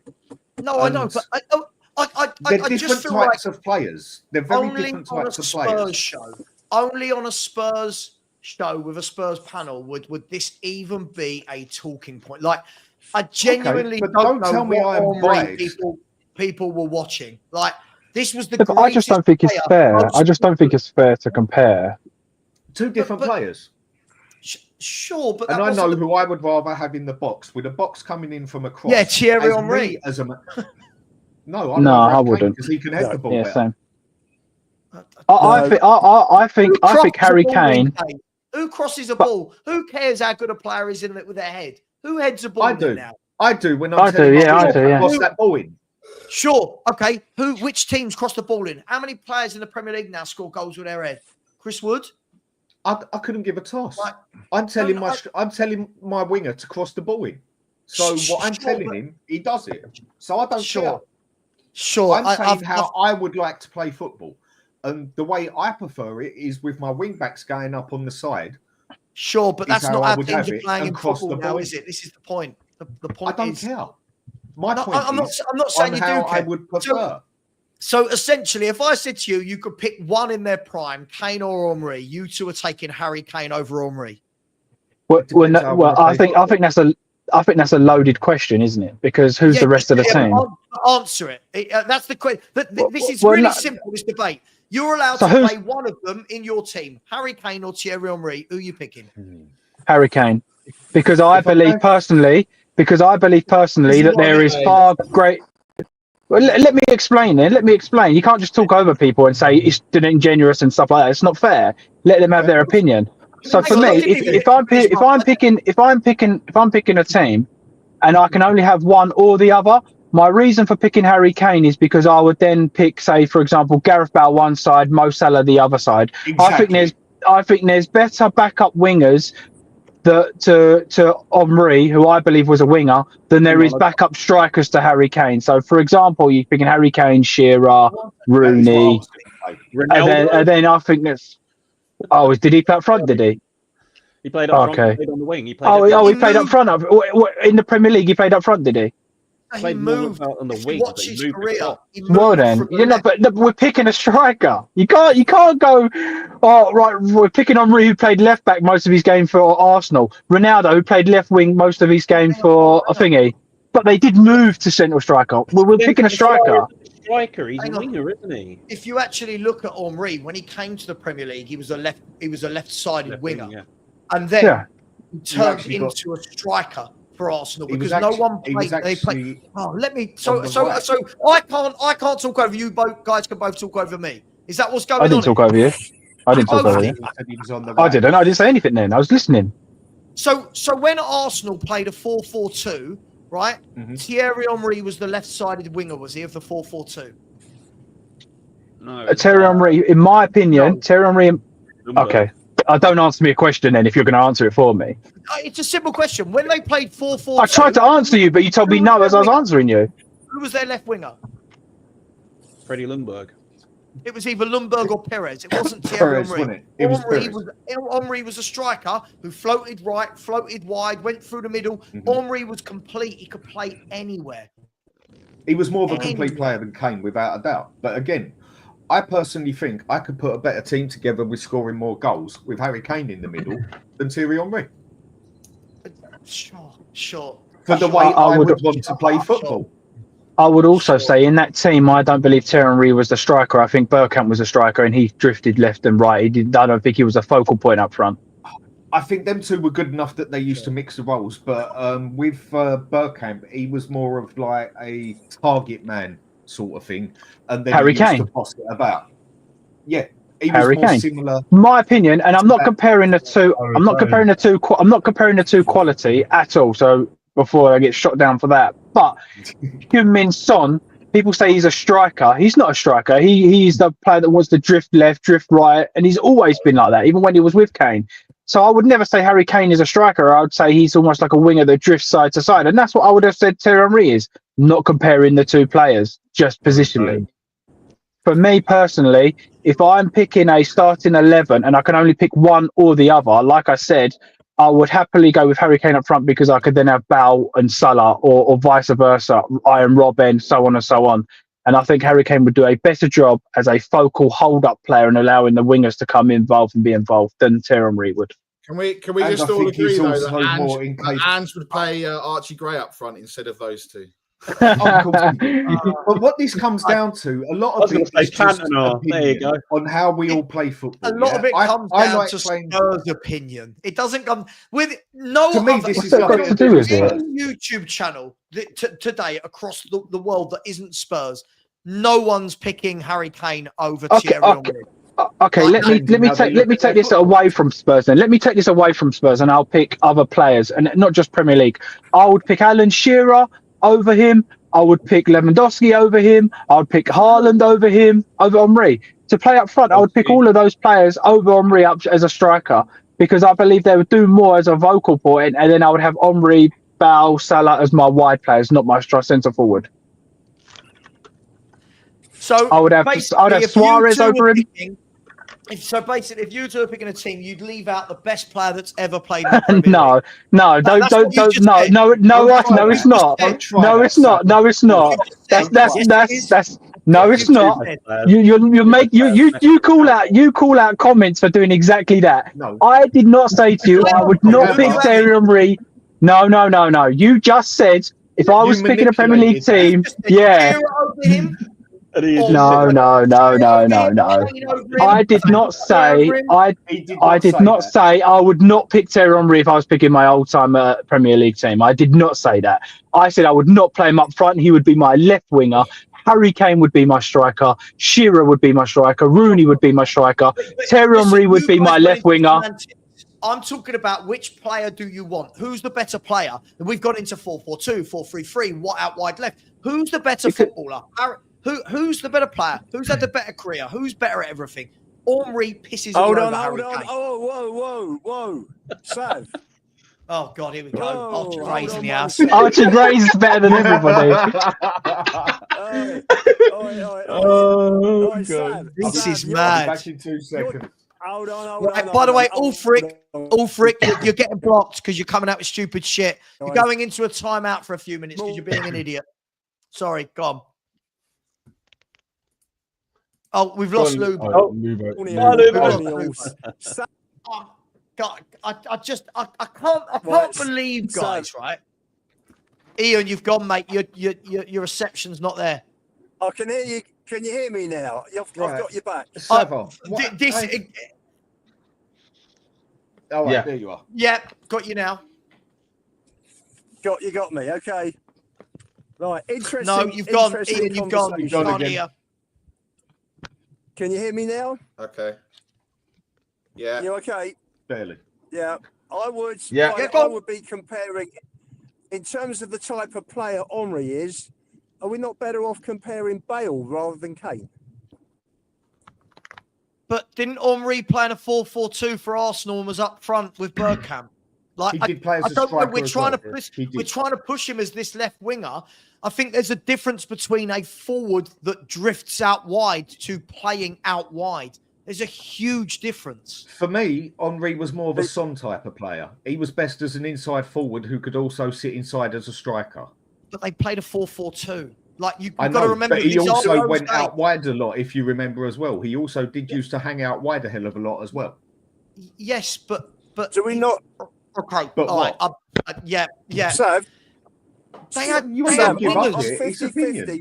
They had. It's not an opinion. They had wingers in their team. On They had 50 Perez and Lundberg as their wingers. Henry I know. drifted right, drifted left, drifted through the That's middle. what I just said, Savva. It's not- That's what I just said. This is. And you I've said never known. you said no. Look, Our you could have the fan best- base is special. It's like this is a no, special, not at special all. fan Not base. at all. We It truly all are. depends on how you or me want our team to play football, yeah? For the way I would want my team playing, Harry Kane would be more complete for the way I would want to play. And that's all it's coming down to at the moment. Forget who's the best player, this and that. But the way I would want to play football, That was the I would have argument. Kane. though. No, it wasn't. I said I think Kane is a more complete player. Not player, complete striker. Henry was more of a complete player. No two arguments about it. But for what I would want Harry Kane in there because I would want my wingers putting more crosses in. Sure. Well, how would you play? How would you play? We're going into semantics. I'm just trying to put the two players to each other. And the question was, if you could pick one, who you picking? You picked Harry Kane over the greatest player that's ever played in the Premier League. That's fine. For how I would sure, play football. Yeah, but that's semantics. I'm talking about if you asked a million football fans, right, who you're picking, you can only pick one, Kane or Henry. Only Tottenham fans would put Harry Kane. Is that right or not? Am I right or not? I don't know. I haven't asked them. Have you? We do know. No, we do don't. know. Have you asked them? No, we don't. You're giving me an opinion again. Have you No, asked them? but no, Dan, don't do the disingenuous thing. Why are there? I'm not. Find me a poll where Harry Kane is noted as the greatest Premier League player of all time. Find me I've one never said he poll. was the greatest player of all time. No. Okay, but this is my point. Everyone unanimously says Thierry Henry is the greatest player that's played in the Premier League. So if you put the greatest player that's played in the Premier League versus Harry Kane, 9 out of 10 people are going to go Thierry Henry. Are they not? Well, Savva, what I would say is, I would say Kane. I would answer you back with that conversation and say, well, who's the rest of the team? Who are the wingers? If we're picking. That's semantics. That's not what we're doing here. You could do that. But that's what being a manager is about, Savva. Yeah, but that's what being a proper manager we're is. football fans. We're not being managers. This is really simple, guys. It's like then why do you preach at Ange about what he doesn't do on the pitch then? What do you mean? We're talking about one player versus another player. We're not talking about overall tactics. How would you play? This is really simple. Yeah, but that wasn't the question I asked, Dan. That wasn't the question I asked. I gave you the answer on why. I didn't just say. I hear you. So when I asked the question, I gave you reasons. Sure. So when I asked the question, hang on, Lubo, I've got.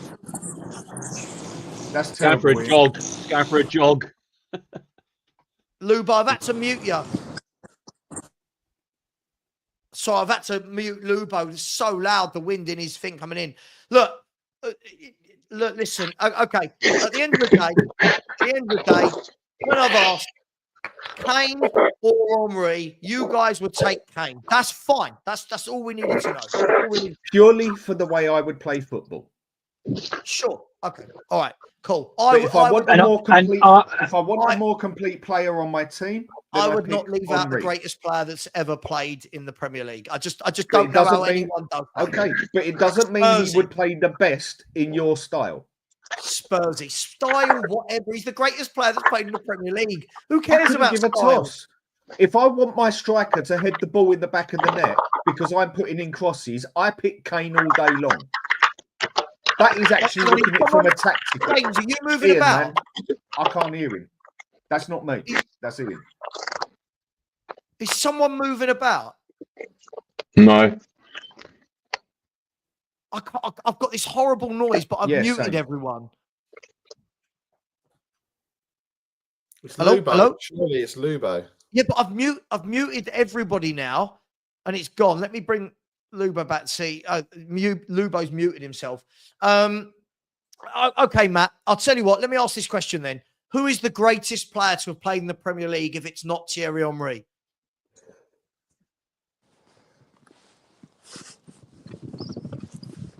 I'm asking you guys on the chat, by the way. They said, who is the greatest player to have played in the Premier League if it's not Thierry Henry?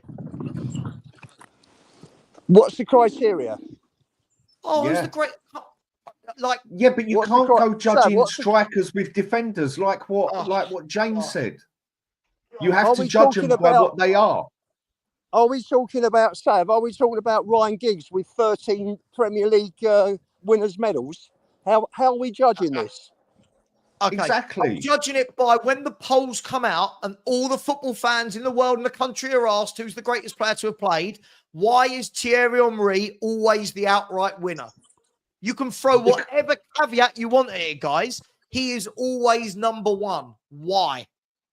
Because he was a great player.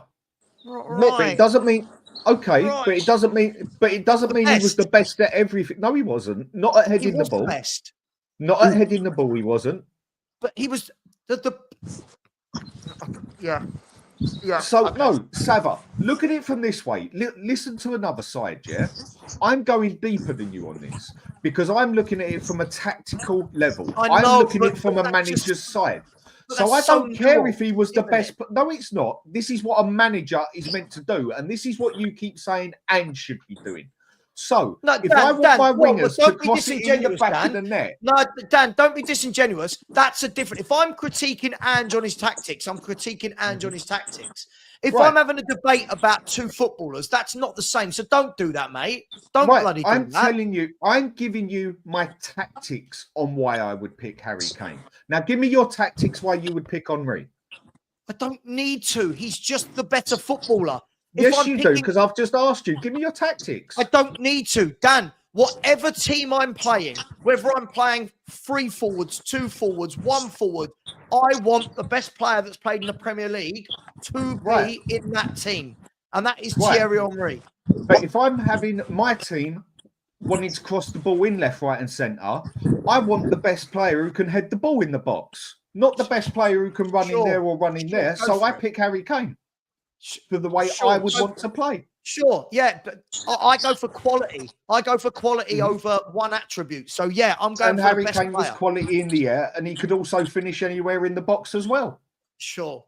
Yeah. He wouldn't pick Messi. So if I said Messi or Kane, you'd pick Kane. Obviously not. What do you mean? Messi's not great in the Because air. I wouldn't play Messi as my striker. I'd play him on the left, cutting in.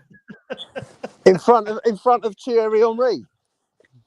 Oh Jesus! I just Go on, don't get it. Sav, Got Messi it. or Henry? Come on, who? It's not a competition.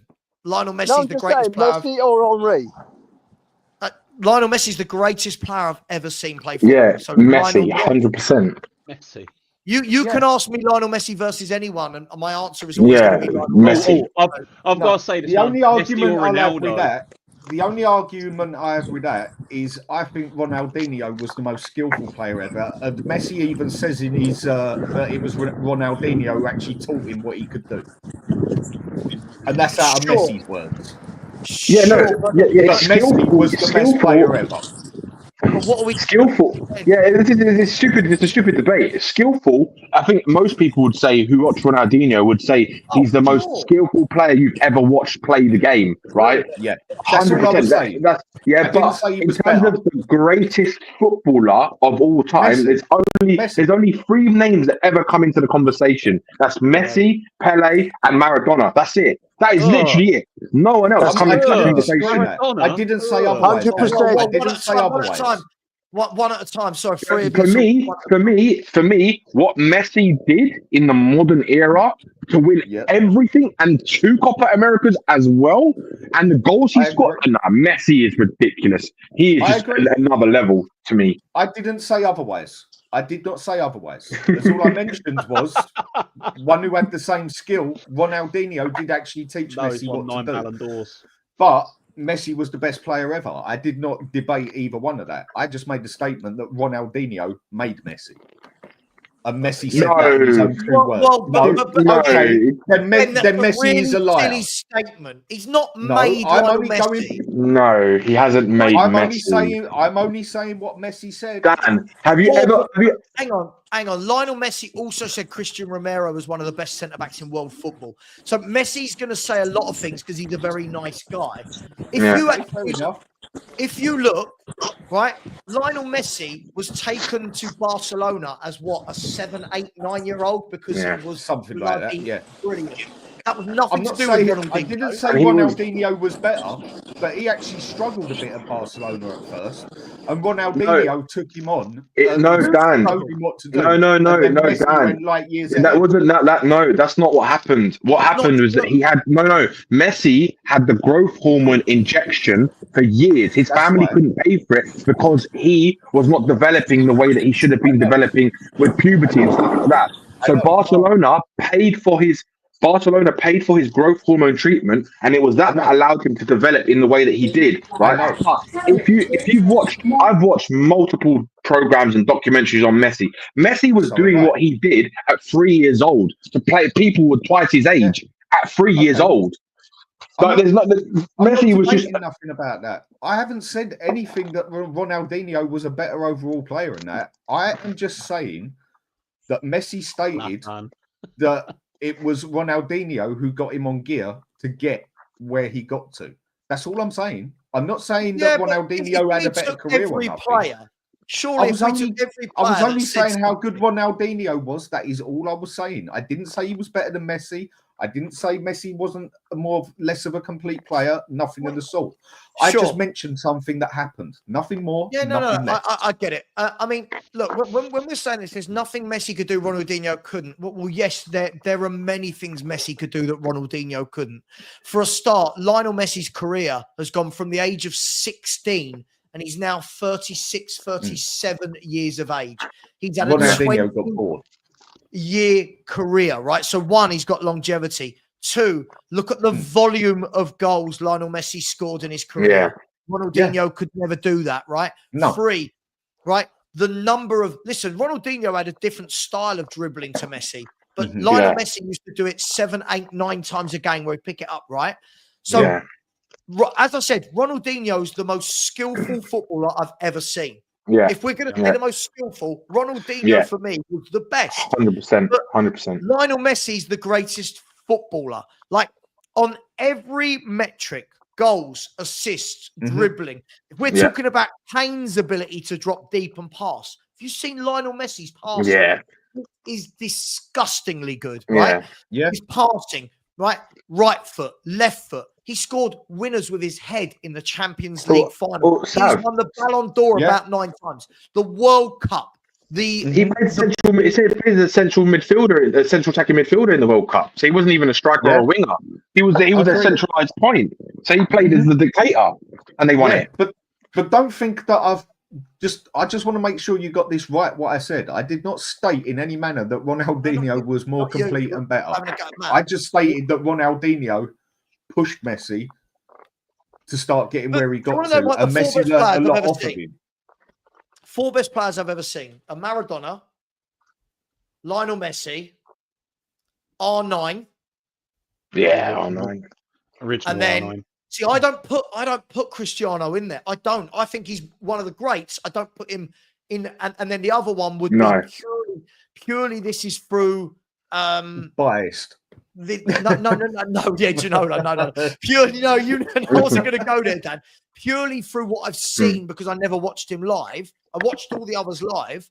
Would be Pele, right? Yeah. But when I look at Pele, Maradona, Messi, and R9, the others for me couldn't do what they do with a football week in, week out.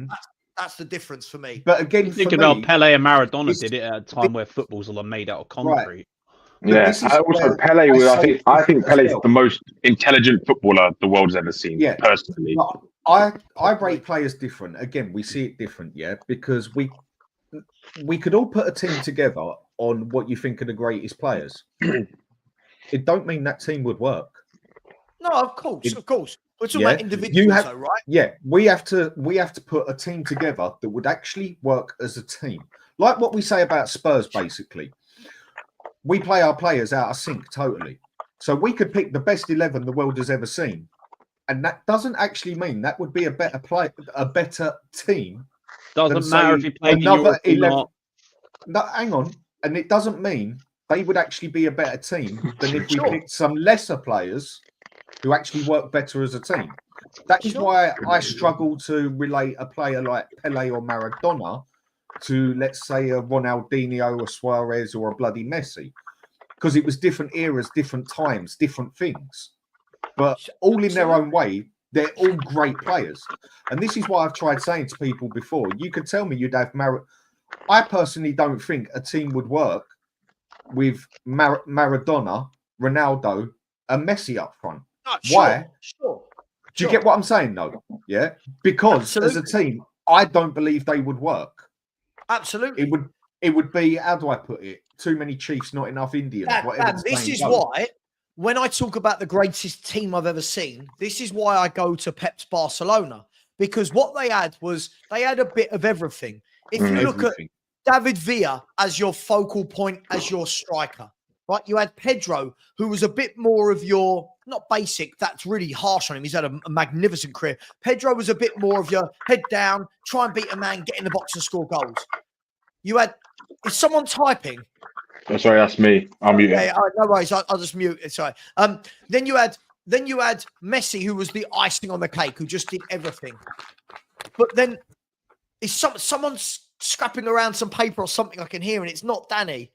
It's not me. Just hear a noise. No? It's not me. You might hear some seagulls outside. I can hear the seagulls. Yes, I can hear the seagulls. I'm waiting for someone to bring up the fact that Pele never won the Ballon d'Or, but then you have to look at the fact that they changed the rules in 1995. I'm waiting for that argument to come up. No, well, listen, people will come out with stuff like that. But then you look at the rest of that Barcelona team, the midfield three is the best midfield three I've ever seen in terms of having everything. Busquets, Xavi, and Iniesta. Between them, they just had everything you want from a midfield. And then Piqué and Puyol never get talked about for me enough as great world-class centre-halves. You know, they had Alves, Alba. That's why when I look at that, the difficulty is when we look at one-on-ones, like, can you compare Messi to Pele when they were in completely different eras, playing in completely different times? One played in Europe, one played in South America. It's so tough to do that. Exactly. So what I'm saying is we could pick a team here now, and you could put the greatest players of every position there, yeah? And one of us could put a team together which probably hasn't got a player that would even get in that team through skill or whatever. But that team would actually work better as a team than that team. Like I said, I don't get two of the greatest goal scorers ever, Messi and Ronaldo, and go stick Maradona there as well. That front three ain't working for me. Not like it did at Barcelona with, what was it, Suarez, Messi, and Neymar, MSN. Yeah. Do you Is see what I'm anyone saying? eating? No. I can just hear. I can hear a crunching as well. It's not. Yeah, let me know in the chat. I can just hear a crunching, like somebody's crunching paper or eating, or there's something. No, it's not eating. Really loudly in my mind. I'm not moving either. I'm not sat still. Nothing. There's nothing going on. Is it the pup? No, the puppy's fast asleep down here, mate. I don't know. I don't know what's going on. Anyway, look, when we have those conversations, Messi versus Pele versus Maradona, let's be fair. We're talking about the greatest footballers that have ever lived. Savva on tenterhooks. What a weird human you are. You're really weird, man. You're so weird. What's a tenterhook? What's a tenterhook? I've never heard of that word before. I must admit. I don't know. Type it in and have a look. But again, you can go through so many teams, yeah? Like what Gaz has just said up here. Gaz LFC Copite 1201. AC Milan's, for me, even though I'm into Milan, have had some of the greatest teams that I've ever seen, in my personal opinion. And in a couple of those teams, they didn't have the greatest players, but they had the work power at where it was needed, along with the skill and the brilliant defenders and that. That's where you've got to get a team right. You can't have it too many Indians, not enough Chiefs, or too many Chiefs. You've got to have it leveled out as such. And like I've already said, we could go and pick the greatest team ever of players, but I'll lay money on it. It won't work to another team we could pick where it would only have 1 or 2 world-class players in it. It all comes down to different eras, different times as well, different types of football. And again, so we go back to the Kane and Henry one. Just by the way, I would personally play football. I would want Harry Kane in the box over Henry. Oh, God, we've gone back to that. Why have you gone back to that? Why on earth would you go back? We moved on. Why on earth have you gone back to that? It's like an ex-girlfriend. He's gone back. Let's go back to Tottenham. I don't do that. I've got a wife, mate. I don't do that. I'm being sarcastic. I know. By the way, so was I. Yes, on Big Up tonight, there will be I'm really looking forward to it, actually. Atletico Madrid versus Real Madrid. Sorry, I've got that the wrong way round as well, haven't I? It should be Real Madrid at home. So Real Madrid at home to Atletico Madrid. What game is this? It's is this the Champions League? Huh? Champions League it is. Yeah, it's Champions League tonight. Real Madrid versus Atletico Madrid. The first leg should be a great game. Real Madrid come to life in the Champions League. When I watch them they do. in La Liga, they look kind of half-hearted. When I watch them in the Champions League, they look up for it. So we'll see. Guys, let's get to, for the last, I only want to go to a quarter past. So for the last 10 minutes, we are playing Alkmaar on Thursday night. We've got 4 players, by the way, that are walking the tightrope with yellow cards, which is Basuma, Bergval, Bentancur, and Kulusevski are the 4. With that in mind, do you think he plays all 4 of them away to Alkmaar on Thursday night and risks them being suspended for the second leg? I would drop. I think he does, We go and win this away one. Okay, they're dropped for the next game. We're at home. We've got that home advantage. I think he does. We go out, full team, go all guns blazing, try and do them 3-1, and then we've got a 2-goal at our place, and we're at home. Not that Spurs are good at home, because we ain't good, but that is how I would do it, personal. Lads? I would take the risk of not playing them. We've got other players there. Alkmaar are pretty weak. They're having a shocking season from what I've seen. So I wouldn't risk all 4 of them. I'd probably drop 2 or 3 of them and just play one of them. I don't know which one I'd pick there, to be honest. They're all on that tightrope. So do you really want to risk a potential semi-final and have all 4 of them out? And then you end up playing the likes of like Lazio or someone really good, and you haven't got your top players. I would personally rather have them play, because then if they're gonna be banned for one game, I'd rather them be banned, like Dan was saying, for the next game than the next round. And at least that yellow card streak then gets reset. So I'd actually rather all of them get a yellow card this game and all play, and then at least the next game that they're going to be fresh when they come back after, if we get through. Because we should, even if those 4 players are not playing in the next game, we should still have enough to beat them. And if we don't, we're an absolute disgrace, in my opinion. Get them booked. I mean, I like that. People are saying actually actively get them booked. I am. Yeah, it resets after the quarters. So look for me, guys. AZ Alkmaar, they're a decent team, but I'm sorry, the way that everyone talks about our manager, how great he is, the way everyone bigs up our players, I'm expecting to win both legs. I don't want any excuses from the Anjin fans. There can be no excuses getting knocked out at this stage to this club. Is that harsh or is that fair? That's a fair expectation, really. For the way we've been playing, and like what you said to me at the start, does anything really surprise you at the moment? No. If we go and get banged 3-0 at their place and then like win 1-0 at home, it would not surprise me. if you go by what we should be doing, and I'm looking on it on a manager side again, I would go out at their place, all guns blazing. If I get a yellow card there, I've won there 3-1 or 2-0 or even 1-0. I've got that goal advantage, and I'm at home in the next round, and they're reset after that. Basically, how I said it at the start, and now Danny said it. Yeah, but I'm just saying the way I would rather do it. I would rather our best players be out. We go out and beat them at their place and come at home with an advantage, and then we've got the advantage being at home. That is how I personally do it, like Danny said as well. I agree.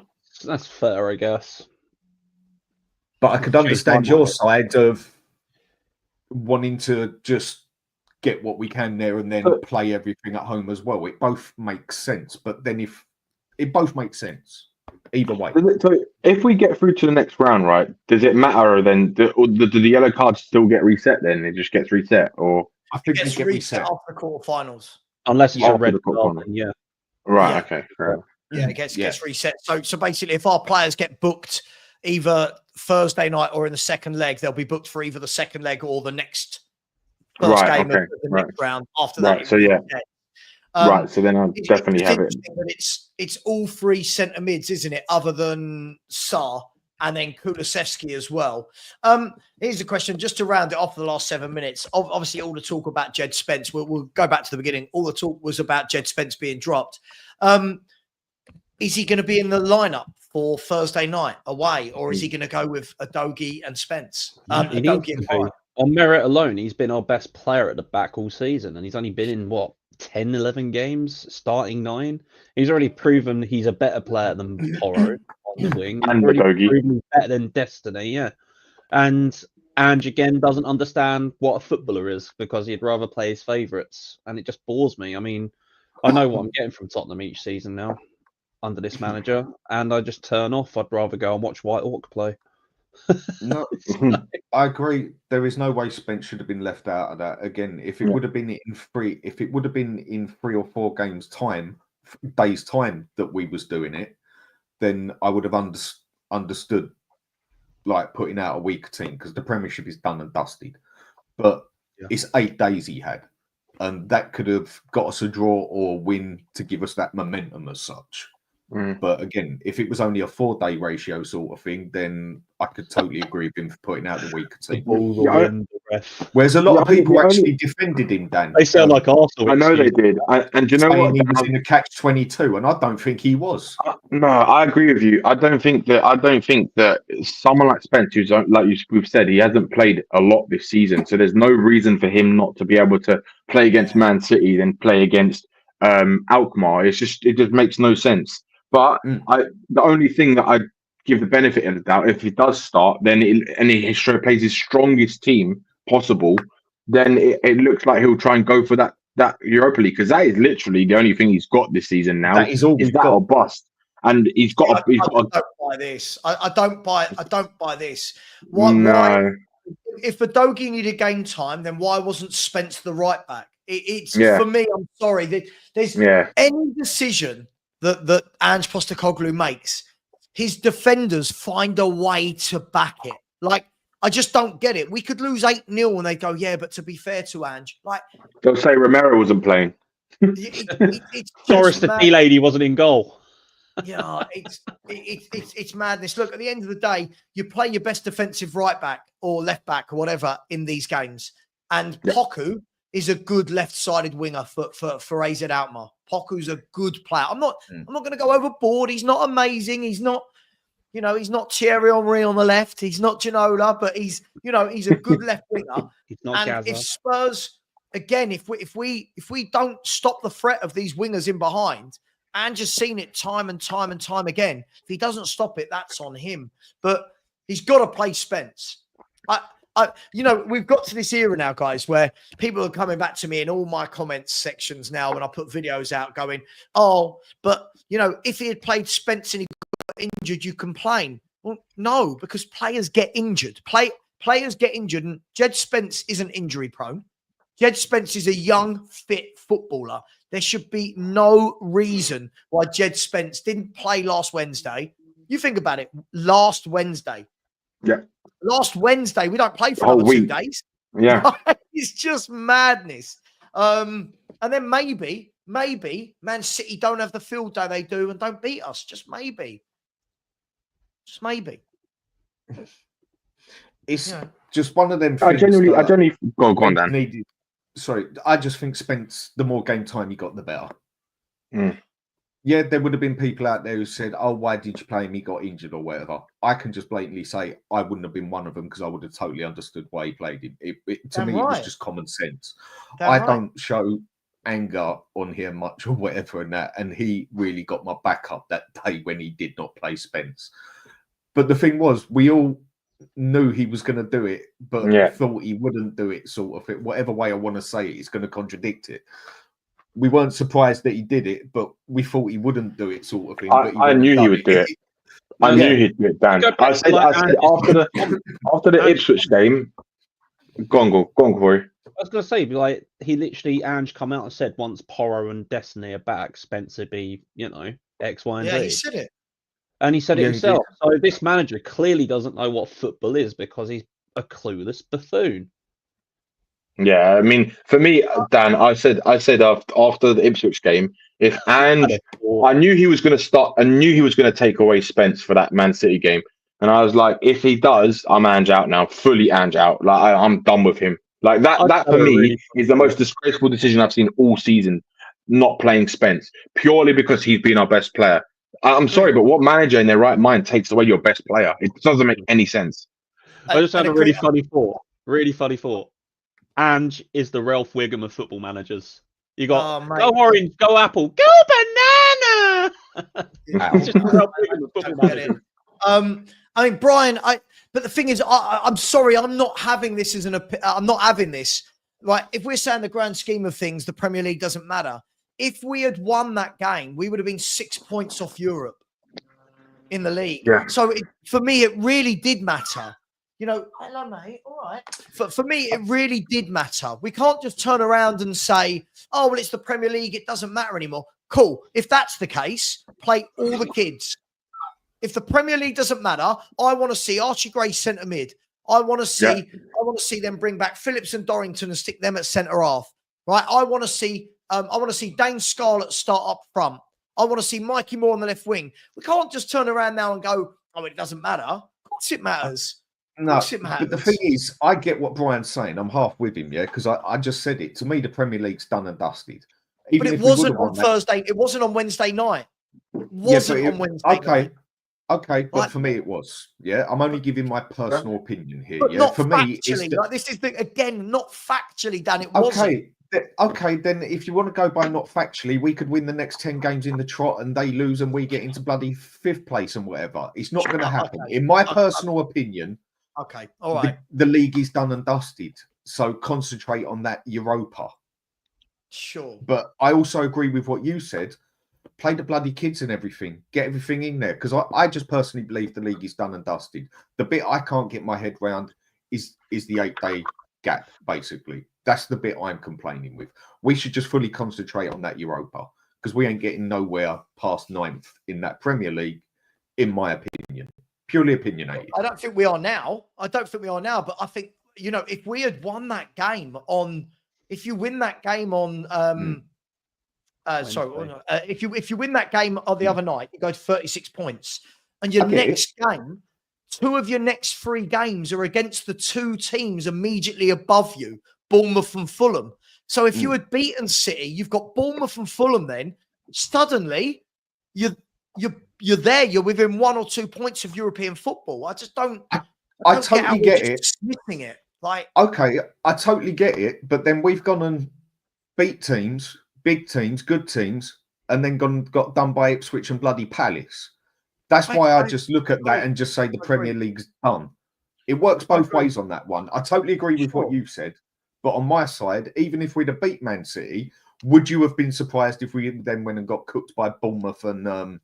No, I wouldn't have been surprised, but you put yourself in a position where you can almost bring it back into your own hands. This is the point. When we're sitting there going, the league is done, it wasn't, it now is. And for me, I get it. If we were saying that the if we were saying the AZ game was 3 days after that City game, I get it. But not 8 days after the game, we're worrying about, well, let's not worry about the league now, worry about that. If that was the case, let me ask you all this then. If it was the case that, well, he wanted to concentrate on this and he rested him for Europe, why did Spence come on? Why did Kulu come on? Why did Son come on? If you're resting them and we're worried about them for Europe and getting injured, not to you, Dan, but to everyone, why did he then risk him coming on? This is why I don't think it was tactical for Europe. I just think he picked his favourites. Desperation. For me. No, not even desperation. So 100% Savva's right there. He picked his favourites. He's already said that he loves off bloody Adoji and Porro. He's blatantly said it. They're his players. I think he knows, bar say maybe one of his midfields, he knows who he likes as his main 11. But it just blatantly don't work the way he plays them. And we all know it was criminal that he left Spence out. Totally criminal. For sure. Yeah, look, guys, I am gonna leave it there. Listen, love it. I love it when me and Dan have our fiery debates. It's what football is all about. I know I'm gonna get messages now saying, "Oh, I thought you and Dan were friends." Oh God. So guys, negative, Sav, about Harry Kane, man. Jesus. I know. What I love is, though, right? I'm having a conversation about whether he's one of the best 2 strikers to play in the Premier League, and I've got people going, "Sav has always hated Kane." What? And then me, to top it, me, who gets put on the same level as you and bloody Stell, gets told I'm biased towards Spurs. You are. I'm having it. I'm calling you out now. That's how I'm having Dan on the show now. Dan biased hood. That's what I'm going with. Guys, thank you very much. Really enjoyed that. Really enjoyed it with everyone involved.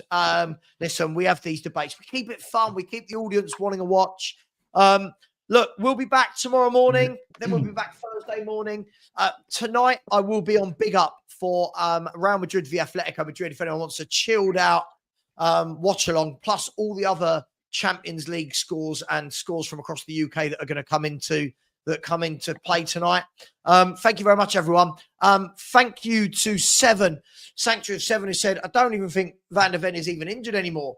I think he don't want to come back in case he gets a career-ending one. Just hold out to the end of the season. Mate, there must be something, because both him and Romero were meant to be back like 6-7 weeks ago. And I know some injuries prolong, but both of them for this long, it just seems a bit weird. Big up to you, though, Sanctuary 7. Really appreciate that. Adele Deng. Just want to make sure I wasn't being scammed. Big up to you for becoming a YouTube member. Thank you very much. Really appreciate that.